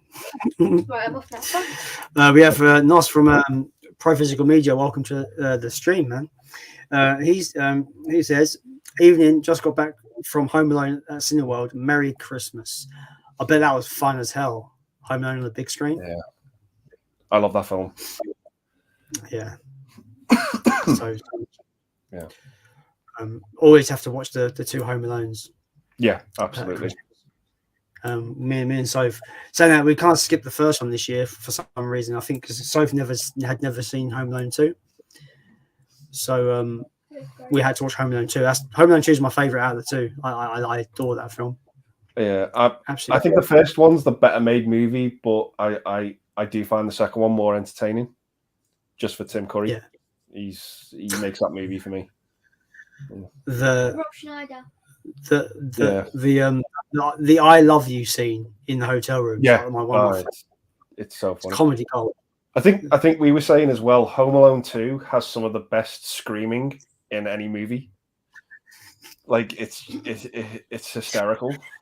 Like when the sticky bandits are like covered in birds, you've got Daniel Stern going. Yeah, like, his scream is so good. And a fun fact about Home Alone 1, do you know Daniel Stern's got really bad arachnophobia? So when they put that spider on his face, that's a real scream of terror. Yeah. Literally, it's like he's literally terrified. It's like giant tarantula on his face. I still both movies. Daniel Stern is the MVP for me. I fucking love that man in those movies. Great. Yeah. when he's getting hit in the face with those bricks in Home Alone 2. He's like, shoot, shoot, shoot, shoot. Oh! And I love how like Harry's like that's it. No one throws bricks at me and gets away with it. It's just like they haven't thrown them at him and been hitting Marv the whole time. Oh, it's brilliant. Absolutely brilliant. Nos says Avatar equals Pocahontas with blue aliens. Exactly that. Yeah. We have Luke, movies and TV. Welcome to the stream. He says, "Hello, mate. I hope we both have a nice Christmas." Well, thanks a lot, Luke. Really do appreciate Thanks it. you, Luke. Nos says, "I think Rose was cruel. There was plenty of room for Jack." Oh no! Don't get soap on. Don't get soap on that soapbox, Nos, please. I'm not She's looking at me as if it's like. So basically, Soph reckons if Jack got onto that piece of wood, they will both sink. But I could go into it and I'll be here all fucking night. Mike asks, best James Cameron movie. That's very easy for me, and that is Aliens. Okay. Hands down. Yeah. My favorite is The Terminator, but I think the best movie he's made is Terminator 2. Hashtag Aliens is better than Terminator 2. Don't at me. Okay. No. It's tough because he's nearly all of his movies are home runs. You know, it's tough. He's one of the best there is when he isn't making Avatar movies. Yeah. And let's not forget he's made the best Bond movie ever made in True Lies. I love True Lies, man. I love that film. It's so good. Yeah. Fucking awesome. I'm trying to think what else he's made. That's not Terminator or Aliens or Titanic. The or Abyss. In the Abyss. So maybe I need to watch I think the only other one is Piranha 2. I love that movie. Yeah. I don't even love it ironically. I generally really enjoy that movie. Yeah, I do. I like it. I like Lance Hendrickson in that film. And again, it's another good Cameron sequel that I just really enjoy. Yeah. I've seen the first one, but I don't remember it that much. And I will get the recently released Blu-ray of the first one. Yeah, I think that the first one is Joe Dante. I think that's the first one. Yeah. I do have the second one on DVD as well, but yeah, I enjoyed the second one more, I have to say. Yeah. The Piranha was probably like one of the most prolific, one of the biggest like known. People were talking about it being a massive Jaws ripoff, which it pretty much is, the first Piranha movie. Oh yeah. It follows very similar beats to Jaws. But we all know the best Jaws ripoff is Grizzly. Grizzly's amazing. I still need to see Grizzly. 1976, Jaws with a bear. It's so good. And the bear has that first person Friday the 13th shot. Yes. It's so campy. It's so campy, but it's just fun. It's so much fun. I love that movie. Nos says the Abyss is his favorite James Cameron movie. I've not seen it. Is it a good movie, Andy? I would say so. Yeah. It's a great movie, but it didn't have the rewatch value for me growing up. I couldn't click with that movie. I know everyone around me at the time was saying it's a phenomenal film, but I just wasn't seeing it when I watched it. But I've rewatched it a couple of times in the last couple of years, and it has grown on me big time. I swear I remember reading about the digital effects in that movie is what led to him using that for Terminator 2. Am I correct in that? I could definitely see that. Yeah. Luke asks, have you watched Black Panther 2? I haven't, and I probably won't anytime soon because I don't really care. If I'm honest, like I generally think Black Panther 1 is one of the weakest Marvel movies in my opinion. I just didn't really care for it at all. So I don't really want to. I don't want to say waste my time because that's a bit harsh, but I just don't care enough to really watch any. Like I've said to myself, like there's not going to be many Marvel movies that I'm going to watch going forward unless it's like Spider-Man or if they introduce X-Men, maybe. But I don't know. We'll see. I'm not as high on Marvel as I used to be. Yeah. Have you seen it, Andy? Yeah, I enjoyed it for what it was. You know, Phase 4 has been such a mixed bag. But Black Panther 2 is one of the better ones, I feel. I just feel I feel with Marvel at the minute is they put all the their quality and their effort into No Way Home, and they've just never ever been able to sort of emulate that since, in my opinion. Because that movie for me is the best movie we've had to date. I think from them. I think they haven't topped that movie. Sorry, what movie? No Way Home. Oh, okay, yeah. Sorry. I was just some comments popped up, so I kind of looked over and I didn't hear what you said. Sorry. Yeah, no. I think that's probably might be the greatest superhero movie ever made. Yeah, I'd say that I say superhero because if I want to say comic book movie, it'd probably be the 1990s Teenage Mutant Ninja Turtles movie. People forget Ninja Turtles comic. Yeah, I love that film.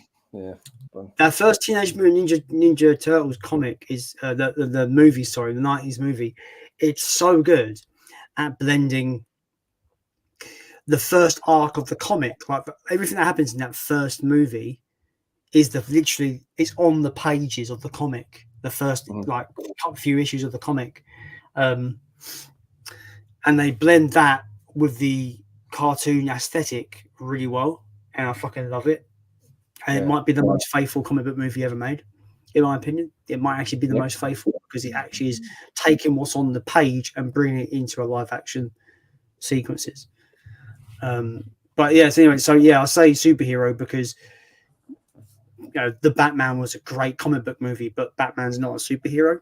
I don't care what anyone says, he's not. But yeah, you get my point. Yeah. But I think I think Spider-Man: No Way Home does everything just so well. It doesn't pander. It doesn't it does do a bit of the whole nostalgia bait, but I think it does it tastefully. Yes, yeah. And I think it listened. I think there was a lot of Spider-Man fans that wanted to see Tobey Maguire back and to see Andrew Garfield back. And the strange thing is, I don't know if you have the same experience as I did in the theater, but Andrew Garfield got a bigger cheer than Tobey Maguire did. Yes, yeah, that happened at mine too. I think Andrew Garfield was the MVP of that movie. Yeah, I think he had the funniest dialogue. Yeah, there were no cheers when what happened in that movie happens, but there were gasps when Garfield showed up. There were gasps in the cinema. There weren't gasps when Toby showed up. Interesting. Yeah. You know a bit where like you got the portal and he's like in the distance. So yes, and he's like he looks over because they're calling Peter. He looks over and he runs up. As he's running up, it's like a goalkeeper taking a kick, taking that first kind of goalie kick into thing. It's like the crowd was like when I was watching, the crowd was like, oh, because they kind of noticed the suit was different. It's like, oh, he jumped for everyone was like, he took his mask. Everyone was like, yeah, everyone was like screaming their head off. Like it was so cool. But when Maguire came through, everyone was more kind of like, oh, kind of like. He's here, like he's here, like like more kind of subtle, more subdued, kind of like it's like they're like almost like I don't know how to explain it, like oh he's back, like they're like kind of like that. I don't know how to explain it. It's weird, but yeah, that film does everything bang on. I think in terms of everything it does, and I think it's such a great reset for the movie Spider-Man franchise. Yes, yeah, because I always found it odd that they introduced Spider-Man into the Avengers stuff. I found it a bit weird. I guess it was just let's throw him in there quick and get it ball rolling so he's a part of something, I guess. But now I'm looking forward to seeing where they go him as a standalone just hero in his own little kind of world and doing his thing. because that's what makes Spider-Man special to me. Is just him, friendly neighborhood Spider-Man. Yeah. I'm looking forward to see where they go with that. And there's obviously that little nod about the symbiote being left behind. Yeah, saw that. Yeah. Oh, fucking Venom in the MCU. Oh, that gets my nipples tingly, mates. It really does. Yes. Luke says favorite DC character. That's a difficult one. That's difficult because I've always loved Batman since I was a child, but I've grown up to really appreciate and really connect with the Superman character, especially when Henry Cavill was Superman, because I really like his Superman. I'm probably one of the biggest fans of Man Steel. I love that movie. But yeah, I don't know. It's really difficult because I'm not a comic reader. So when you say favorite DC character, I'm looking at other media that's not comics for DC. So like the Batman animated series, I love, fucking awesome. May Kevin Conroy rest in peace. That one hurt. Bless you. That one hurt. Yeah. It last month hurt because we lost Kevin. Bless you. Sorry, carry on. No, I was just saying last month hurt because we lost Kevin Conroy and we lost Jason David Frank. Oh man, it fucking just killed me. Two of my absolute childhood icons. Yeah.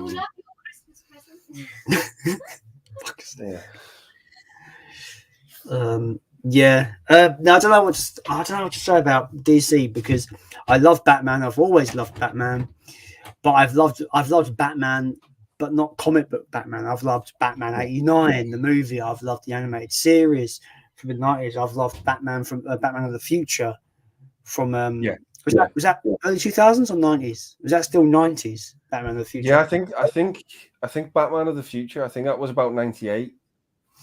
Oh yeah. That Return of the Joker movie is phenomenal. I don't like the design of the Joker though. I hate the design. The thing is they redid the Joker in, I think the series got a revival in about '97, and they redesigned him and he's awful. And then they kind of backpedaled a little bit and they brought the design to sort of be a blended mixture of the two, the original Joker and the one we got in the New Adventures. Yeah. But yeah, in that it's not the best, but in that series, in that film, The Return of the Joker, they did sort of take him back to how he originally looked a little bit, but it's still a great movie. But yeah, Batman the Animated Series, it's my favorite TV show of all time. I love it. Yeah. I need to get it. I can get the Blu-ray set in my local CX for £35. Is that a good price? Yeah, I would say so. Yeah, as long as it comes with the two movies. Yeah. Two movies being what's the fucking movie called? Mask of the Phantasm and Sub-Zero. That's it. Yeah. Oh yeah, Sub-Zero. Yeah, that one. Yeah. I love how. Yeah, I love. You heard the story about how the Kenner toy line spoiled the reveal of the Phantasm. Yeah, absolutely. Nuts. I just find that hilarious. We've got Jamie Powell in the chat, the bald-headed twat from Bournemouth, as he's known. Hey, Jamie. Jamie says, "Good evening, fellas. Merry Christmas. Can't stay for long. Been working and got to do next two. Have a great day. The next 2 days. Oh, that sucks. He's working Christmas as well. Man, that sucks. Oh, for him. Well, as far as I'm aware, he's a carer, so he's doing good, I suppose. Yeah. So anyway, Jamie, thanks for joining. I hope you have a good Christmas when you actually have time to celebrate. So yeah, have a good one. People join to each other. I try to ignore those comments because they're not actually aimed to us. You know? Yeah.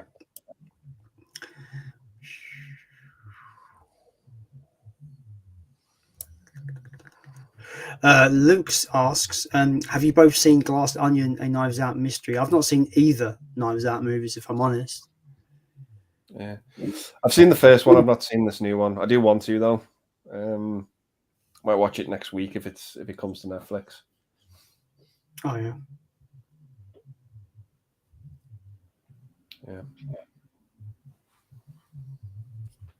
Yeah. Nos says, in No Way Home, for my first 5 screenings, it was Toby that got the biggest reaction. Not sure if it's a regional thing. Don't know. Could be. I don't know. Yeah, it could be. It just could be. Maybe those screenings had very dedicated Sam Raimi Spider-Man fans in there. Maybe. Yeah. Luke says, have you heard that they're making Amazing Spider-Man 3 with Andrew Garfield and Spider-Man 4? That's not been confirmed as far as I'm aware. Like, it's been heavily rumoured and loads of people want it to happen. But if I would put money on it, I don't see it happening. I could see them cameoing again in another movie. I could see them being part of a Tom Holland movie in some regard, or the MCU in some way. But as far as I'm aware, from what I've seen from who has been reporting this stuff, it's not been confirmed. Yeah. And I'm not going to get my hopes up. Not that I am hopeful anyway. Like, not that like if it happens, it happens. I'm not like super excited if it does happen. If I'm honest, like it can they can say no, it's not happening. I'd be all right with it, whatever. But until Sony make an official announcement and say, look, this is coming out, then that's when I'll be like, okay, cool. But I find it weird that they're doing both, because that's basically cannibalizing their audiences, and it doesn't make sense to make both. Yeah. I think it'd be a bit more interesting if they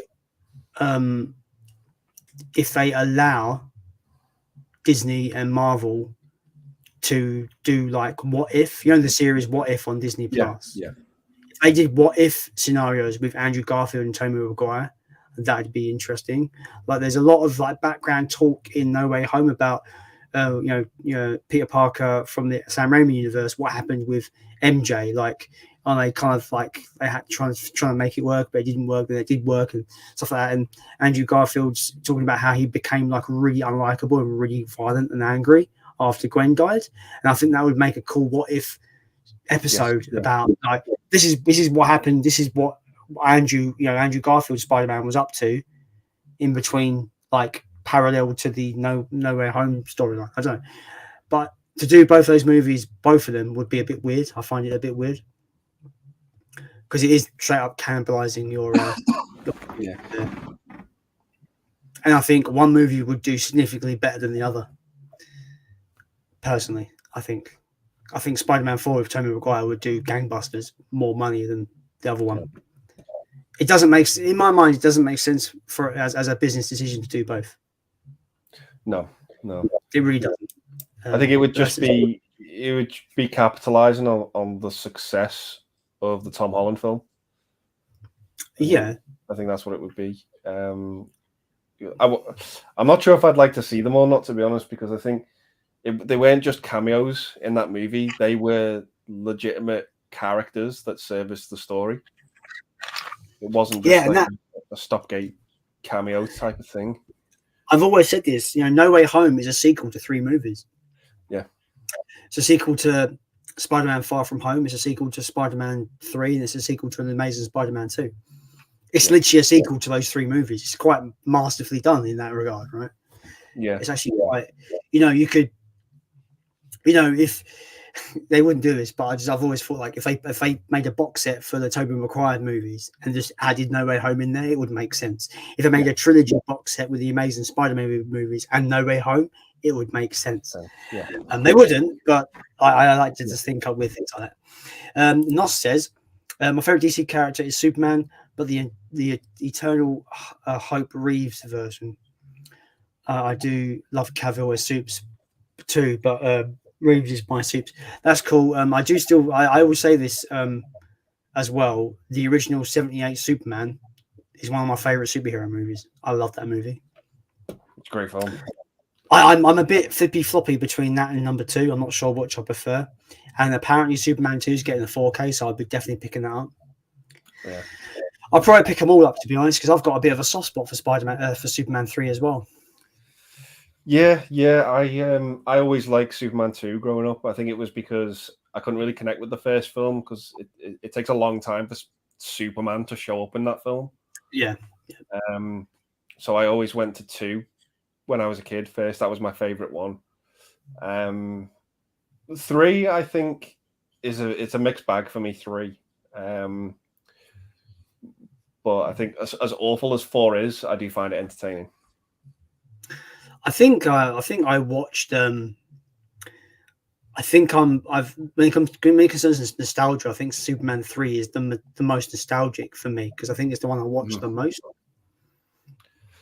I remember watching them back to back earlier in the year, and the tonal change from 2 to 3 is jarring. Yeah. Like it's this weird kind of like domino. It's like almost they're playing dominoes with the gags at the beginning of the movie. It's just everything going wrong with these people. Just everything. Yeah. It's so tonally different to the first 2 movies that it's kind of jarring, but also I still found it very entertaining as well. Like I love Richard Pryor's character in that film. I think I think he's really good. Like he knows how to use the internet and he's like scamming his company out of money. Yeah. It's quite fun. And when that machine takes that girl and then transforms her into fucking terrified me as a kid. Yeah, that got me as a kid. That absolutely terrified me. Yeah. It could be a Skynet prequel movie, couldn't it? Yeah. I forget the character's name that gets sucked into the machine, but she's like the first Terminator.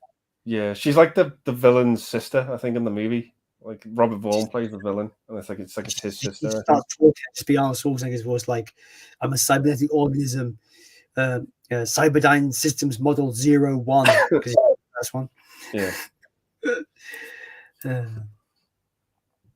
I always find it weird. Speaking of that line in Terminator 2, when he goes Cyberdyne Systems Model 101, wouldn't it technically be Skynet Model 101 because it's made by Terminators were made by Skynet, not Cyberdyne Systems. Yeah, Cyberdyne Systems built the tech to make Skynet and them, but in essence, it was Skynet that decided to build the Terminators. I found that a bit weird. Yeah, well, maybe I'm overthinking stuff because I'm an idiot. Anyway, carrying on. I heard that laugh. I heard it. Do you agree that I'm an idiot? Yeah, but I love one. You're so cringe. Anyway. What a wanker. Yeah, I know, definitely, yeah. You can sleep on the floor. I'm not sleeping on the floor, it's my bed. Sean says they are not gonna make either. That's fans being delusional for me. A Spider-Man 4 with Tom Holland will happen in the next 3 years to 4 years. Yeah, I think we'll see. I think I agree with you, Sean, that it doesn't make sense for them to make them. It hasn't been confirmed. If they did make them, they'll only make one of them. And I think, like you say, it's just fans being. I think the fans are just expecting way too much. But yeah, I'm looking forward to Spider-Man 4 because it will be a true MCU standalone Spider-Man movie. Homecoming doesn't count, and Homecoming is quite forgettable. The best part of Homecoming is fucking Michael Keaton. Michael Keaton, yeah, it's fucking so good. I keep bringing it up, but that fucking car ride from hell. Yeah. Oh, talk about yeah, so good. Sean says Andrew's my favorite Spider-Man. He is by far the best. Sony does. He is by far the best. Sony does want him for their Spider-Man Sonyverse with Venom and Morbius, but he was burned after The Amazing Spider-Man 2, so he does not want to come back. That's a shame. Sean also says, the thing I hate about Spider-Man, we have 3 separate series with Reeves, Superman, sorry. The thing I hate about Superman, we have 3 separate series with Superman Returns, and Cavill, and they have never done Brainiac as a villain. He is Superman's best for me. That's fair. I'm kind of really unfamiliar with the comic side of things, so I know who Brainiac is, but I don't understand. I don't know his like significance to Superman. So that's as far as my knowledge goes, to be honest. Yeah, we almost got a Superman movie with Brainiac, and he was going to be played by Christopher Walken. Is that Superman Lives with Nicolas Cage? The Tim Burton one. Yeah, that didn't get off the ground. Fun fact: I just watched today. I watched a fan-made animated teaser for Superman Lives, and it had it was all CG animation. It had the Superman actually was long-haired Nicolas Cage. Yeah, it was quite interesting. Yeah, but if you want a decent Brainiac storyline, I'd say watch the animated series of Superman because it's great what they do with him. I do want to get some of the comic book cartoons from the 90s. So like the 90s Spider-Man cartoon, the X-Men cartoon. Yeah. I want to get the Batman animated series, the Superman animated series. It's weird because you know what I grew up with when it concerns Superman animated series. I grew up with the really like old like 50s cartoon. Yeah. I don't know if you've ever seen it, but it's like his the S is like black and red. So it's the red S on the black shield. And it's very kind of dated animation, but it's just there's no dialogue. It's just Superman saving people with music over the top. Yeah. I don't know if you've ever seen that before. I don't know if it's 50s or 40s. But I used to have a videotape with a lot of those old Superman cartoons on, which is quite fun. Yeah, I've seen one or two of those. Yeah. Mm-hmm. I never really sat down and watched the 90s Superman cartoon, but I did watch quite a bit of Justice League when I was a kid. Yeah, Justice League is one of my favorite shows. I think it's fantastic.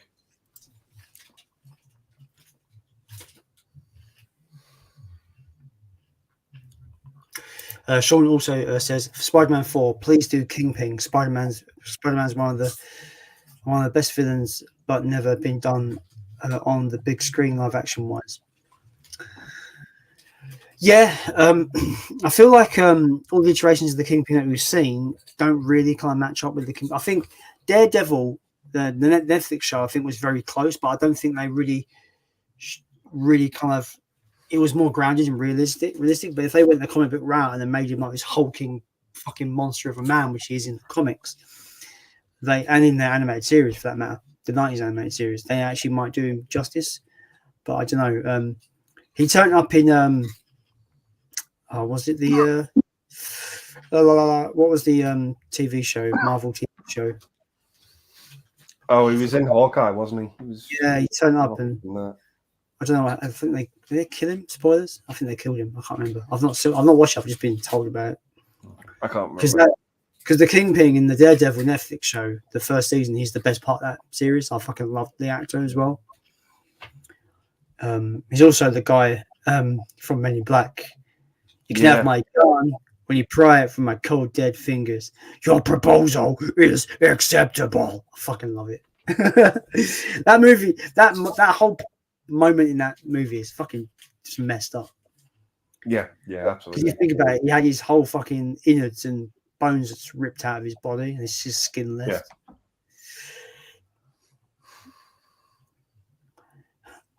Oh, what does his wife say? He walks in, he's just like, your skin's falling. Or he's like, your skin's falling off your face or something. Yeah, I remember him walking in, and he's like, asks for sugar water. Sugar in water, more. Yeah. More.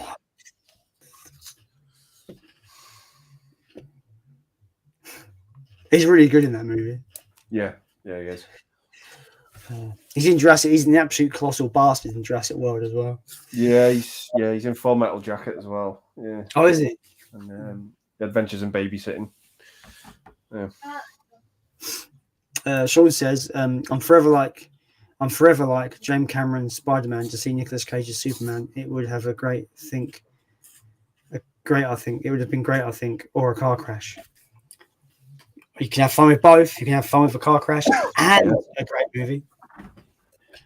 Jamie says, well, I'm off to bed. Take care, guys. Don't stay up too late. Santa won't stay up all night. Have a good one. Take care. Well, have a good Christmas, Jamie. I hope you have enough time to celebrate with your family and whatnot. So, Take care, sleep Jamie. well. Speak to you soon. Nos says, the Superman Anthology Blu-ray set has the early Supes cartoon as an extra. The red S on black shield is known as the Kingdom Come Superman, if you ever wanted to look it up. Oh, cool. That's interesting. I didn't know that. Awesome. Jamie also says, great stream too. Well, thanks, Jamie. Really appreciate that. Sean says, or do Venom for Venom has never been done properly. For me, Spider-Man 3, he was shoehorned in by Raimi, and he is far too goofy in the Hardy movies. I want a dark, serious enough version. I agree. Yeah. You remember because my obviously my reference point to Venom is the animated series, Yeah. the 90s animated series. Eddie Brock is this kind of disgraced photographer, and he blames Spider-Man for the fact that he's been disgraced, and he hates Spider-Man. It's what I love about Venom, right? Venom is a weird character. So you got Venom, you got the symbiote, who loves Spider-Man because Peter Parker is the perfect host. He's the perfect host for the symbiote to connect with. But then you've got Eddie Brock, who hates Spider-Man. So when you get the symbiote Johnny Eddie Brock, you've got this love-hate relationship towards Spider-Man. It's fucking awesome. Yeah. The intricacies with their relationship is so good. Yeah. And it has some of the best dialogue in the animated. There's this piece of dialogue that I have to keep watching it because it's hilarious, but it's fucking brilliant. It's when Peter Parker's got this symbiote on and he's chasing Shocker and he's going up to the bell tower. Yeah, he's like, you can't escape me. I will chase you to the end of the earth. Yeah. That's a Where are you going, Shocker? Shocker! Yeah. It's so hammy, but it's great. Yeah. Oh man, I fucking love the animated series Spider-Man. So good. Oh, it's a great show. Yeah. Did you ever watch any of the later stuff like Spider-Man Unlimited and stuff like that? No. That 94 series was the only animated stuff I watched, and then I think I went straight to the Raimi movies after that. I always used to try and figure out what the lyrics were in the songs. Just like, where's Spider-Man? Spider-Man. Radioactive Spider. Is that what they say? I think so. Yeah, I think that's pretty much it. But because I used to always hear it where it used to be like, when radio. I didn't hear what they actually said in the second half of the word. But it's really weird in that show because Mark Hamill does the voice of the Hobgoblin and he sounds like the Joker. Cool. Yeah. Does the series resolve? So I've not seen the whole series. I remember bits and pieces. I remember when the Green Goblin drops Mary Jane into that black hole and she disappears. Do they ever resolve that story thread, or does that just kind of gets forgotten about? Because I don't know why, but I always remember that happening, and then Madam Web kind of brings Peter elsewhere, and they have all the different Universal Spider-Man. Yeah. And then I forget what happens after that. I just remember them all gathering together. That episode where it's basically like No Way Home with all the different Spider-Men. That's the last episode of the series. Oh wow! So it doesn't resolve the Mary Jane thing. No, I don't think it does. No, so she's like lost forever. Yeah, because I remember there's a bit with Hydro Man, and I think he's Mary Jane's ex, and then she gets the sort of the same powers as Hydro Man, but ends up being evaporated, from what I remember. Oh, I could be getting them series mixed up with maybe a later series, but I'm sure like there's an episode where you've got the multiple Spider-Men, but they all team up with the Avengers. So you've got like Captain America and Thor and that, or is that something completely different? I could be getting mixed up or something. I don't know. There's an episode I remember where he like has to make a team, and he picks like Iron Man, Storm, the Fantastic Four. Oh, okay. There's like an episode with, yeah.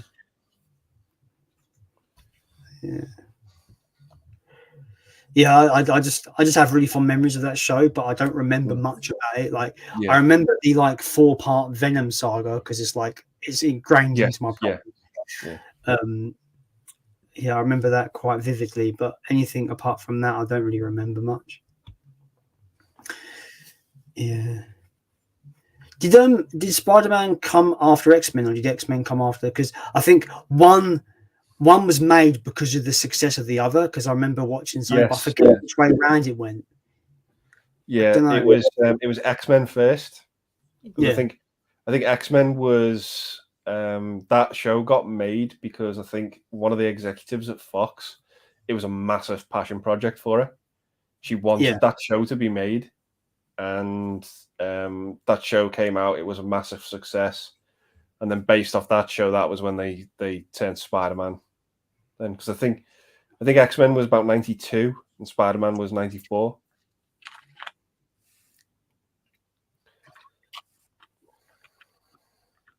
I used to watch the shit out of that X-Men show though.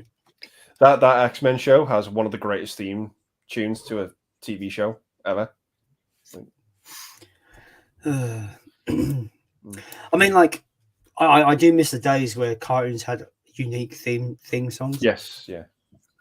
I don't think you really have that now. I don't know. I don't really watch any kids' TV shows now, but like, you know, you had fucking some of the best fucking theme songs: Transformers, Thundercats, Ninja Turtles, X-Men, the Spider-Man '90s thing, or even like on a more subtle, more kind of like moody. Is obviously the Batman animated was more moody, but it's memorable. Yeah, yeah. It sums up that tone of that show fucking perfectly. I'm probably missing loads of other TV. Power Rangers had one of the best fucking Power Rangers. Yeah. I will say though, the like, you know, 10-20 seconds opening part is great, but the actual full song is fucking cringe as hell. If you want to listen to the full song, the lyrics are fucking terrible. Yeah, the lyrics are awful. Yeah. Do you remember like the myriad of Power Rangers ripoffs, like VR Troopers and stuff like that? Yeah, I remember VR Troopers, Beetleborgs. Yeah. They're fucking awful. If you try and watch them there, they're terrible. Sean says, and I do actually like. I don't know what that says. Topher Grace, you played. Yeah. Okay, Topher Grace's version of Venom with Sam and Harry Osborn, the symbiote story got enough of an arc, but Venom himself was not given enough time to impact the movie. Yeah, I feel like it's weird. It's weird. I find this a weird kind of dichotomy at the moment where people complain that Spider-Man 3 was overstuffed because it was overstuffed, but yet No Way Home is equally as overstuffed. But I feel like it's how they manage it, right? So I feel like No Way Home is. They've stuffed it with loads of like characters, but they've managed it really well to tell a really like Sean's saying, they don't give enough time for each character to kind of shine and be a part of the story in any significant way. Yeah, no. Sean also says, add 20 minutes of Venom in Spider-Man 3 to flesh him out. It's fixed for me, his arc anyway. That's fair. I do feel the design of Venom is a bit weak in that movie. Because I've always seen Venom as you could have a timid dude, but when you get joined with the symbiote, like Venom's this hulking fucking monster. Yeah, he's not in the Superman 3 movie. He's kind of just like it just looks like it just looks like Spider-Man but black with a man. And I feel they missed out because I've always seen physically Venom has always been stronger than Spider-Man in some regard. Yes, because in the cartoon he is almost like stronger than Spider-Man, but they didn't really do that. They didn't give him the mass that I was expecting him to have in Spider-Man 3, which I was disappointed by. I like Topher Grace's version of Venom because he's basically an evil Peter Parker instead of just some strong dude that takes pictures. He is more interesting for me in Spider-Man 3 than the comics. That's fair. Yeah. Sean says, I love Spider-Man 3 despite its flaws. Billy McGuire dancing down the street, stripper style, is fun as hell. I really like Sandman in that movie, to be honest. I really like the actor that plays him as well. I think I think they really fleshed out his character really well because I think he was originally going to be the main villain. That's why he's probably got the most prominent story arc in that film. Yeah, I don't think like Spider-Man 3 is terrible. I'd never say it's terrible. I just think it can feel a bit overlong. It has one of the best moments out of the whole trilogy for me, where Sandman's trying to piece himself back together for the first time. That scene is absolutely phenomenal. It's like a short film. Like, so you look into the production of that movie, like you space you look at the effects on Sandman. They talk about how they animated every single grain of sand in that movie. Every single grain of sand is animated. Like, just think about that just for a moment. Yeah. Every grain of sand is its own moving part. It's fucking insane. Absolutely insane. I actually watched a video about the actual character and how he's like technically he should be like one of the strongest characters ever, because like I forget what they said, but he has so many just overpowered abilities. Sandman does. Yeah, he can literally like he could basically like just bring up all the beaches in the world. You can just like control every like grain of sand and just bring the cities to their knees. Just basically bury cities under the sand if you wanted to. Like he's so OP, it's ridiculous. And it's like he can reform himself just by one grain of sand. Like if one grain of him remains, he can rebuild his body. He's so OP, it's unbelievable.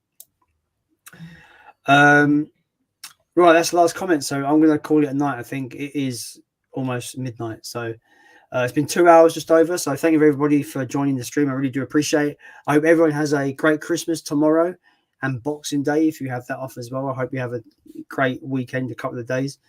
Get fat. It's Christmas. Why not? Eat as much as you like.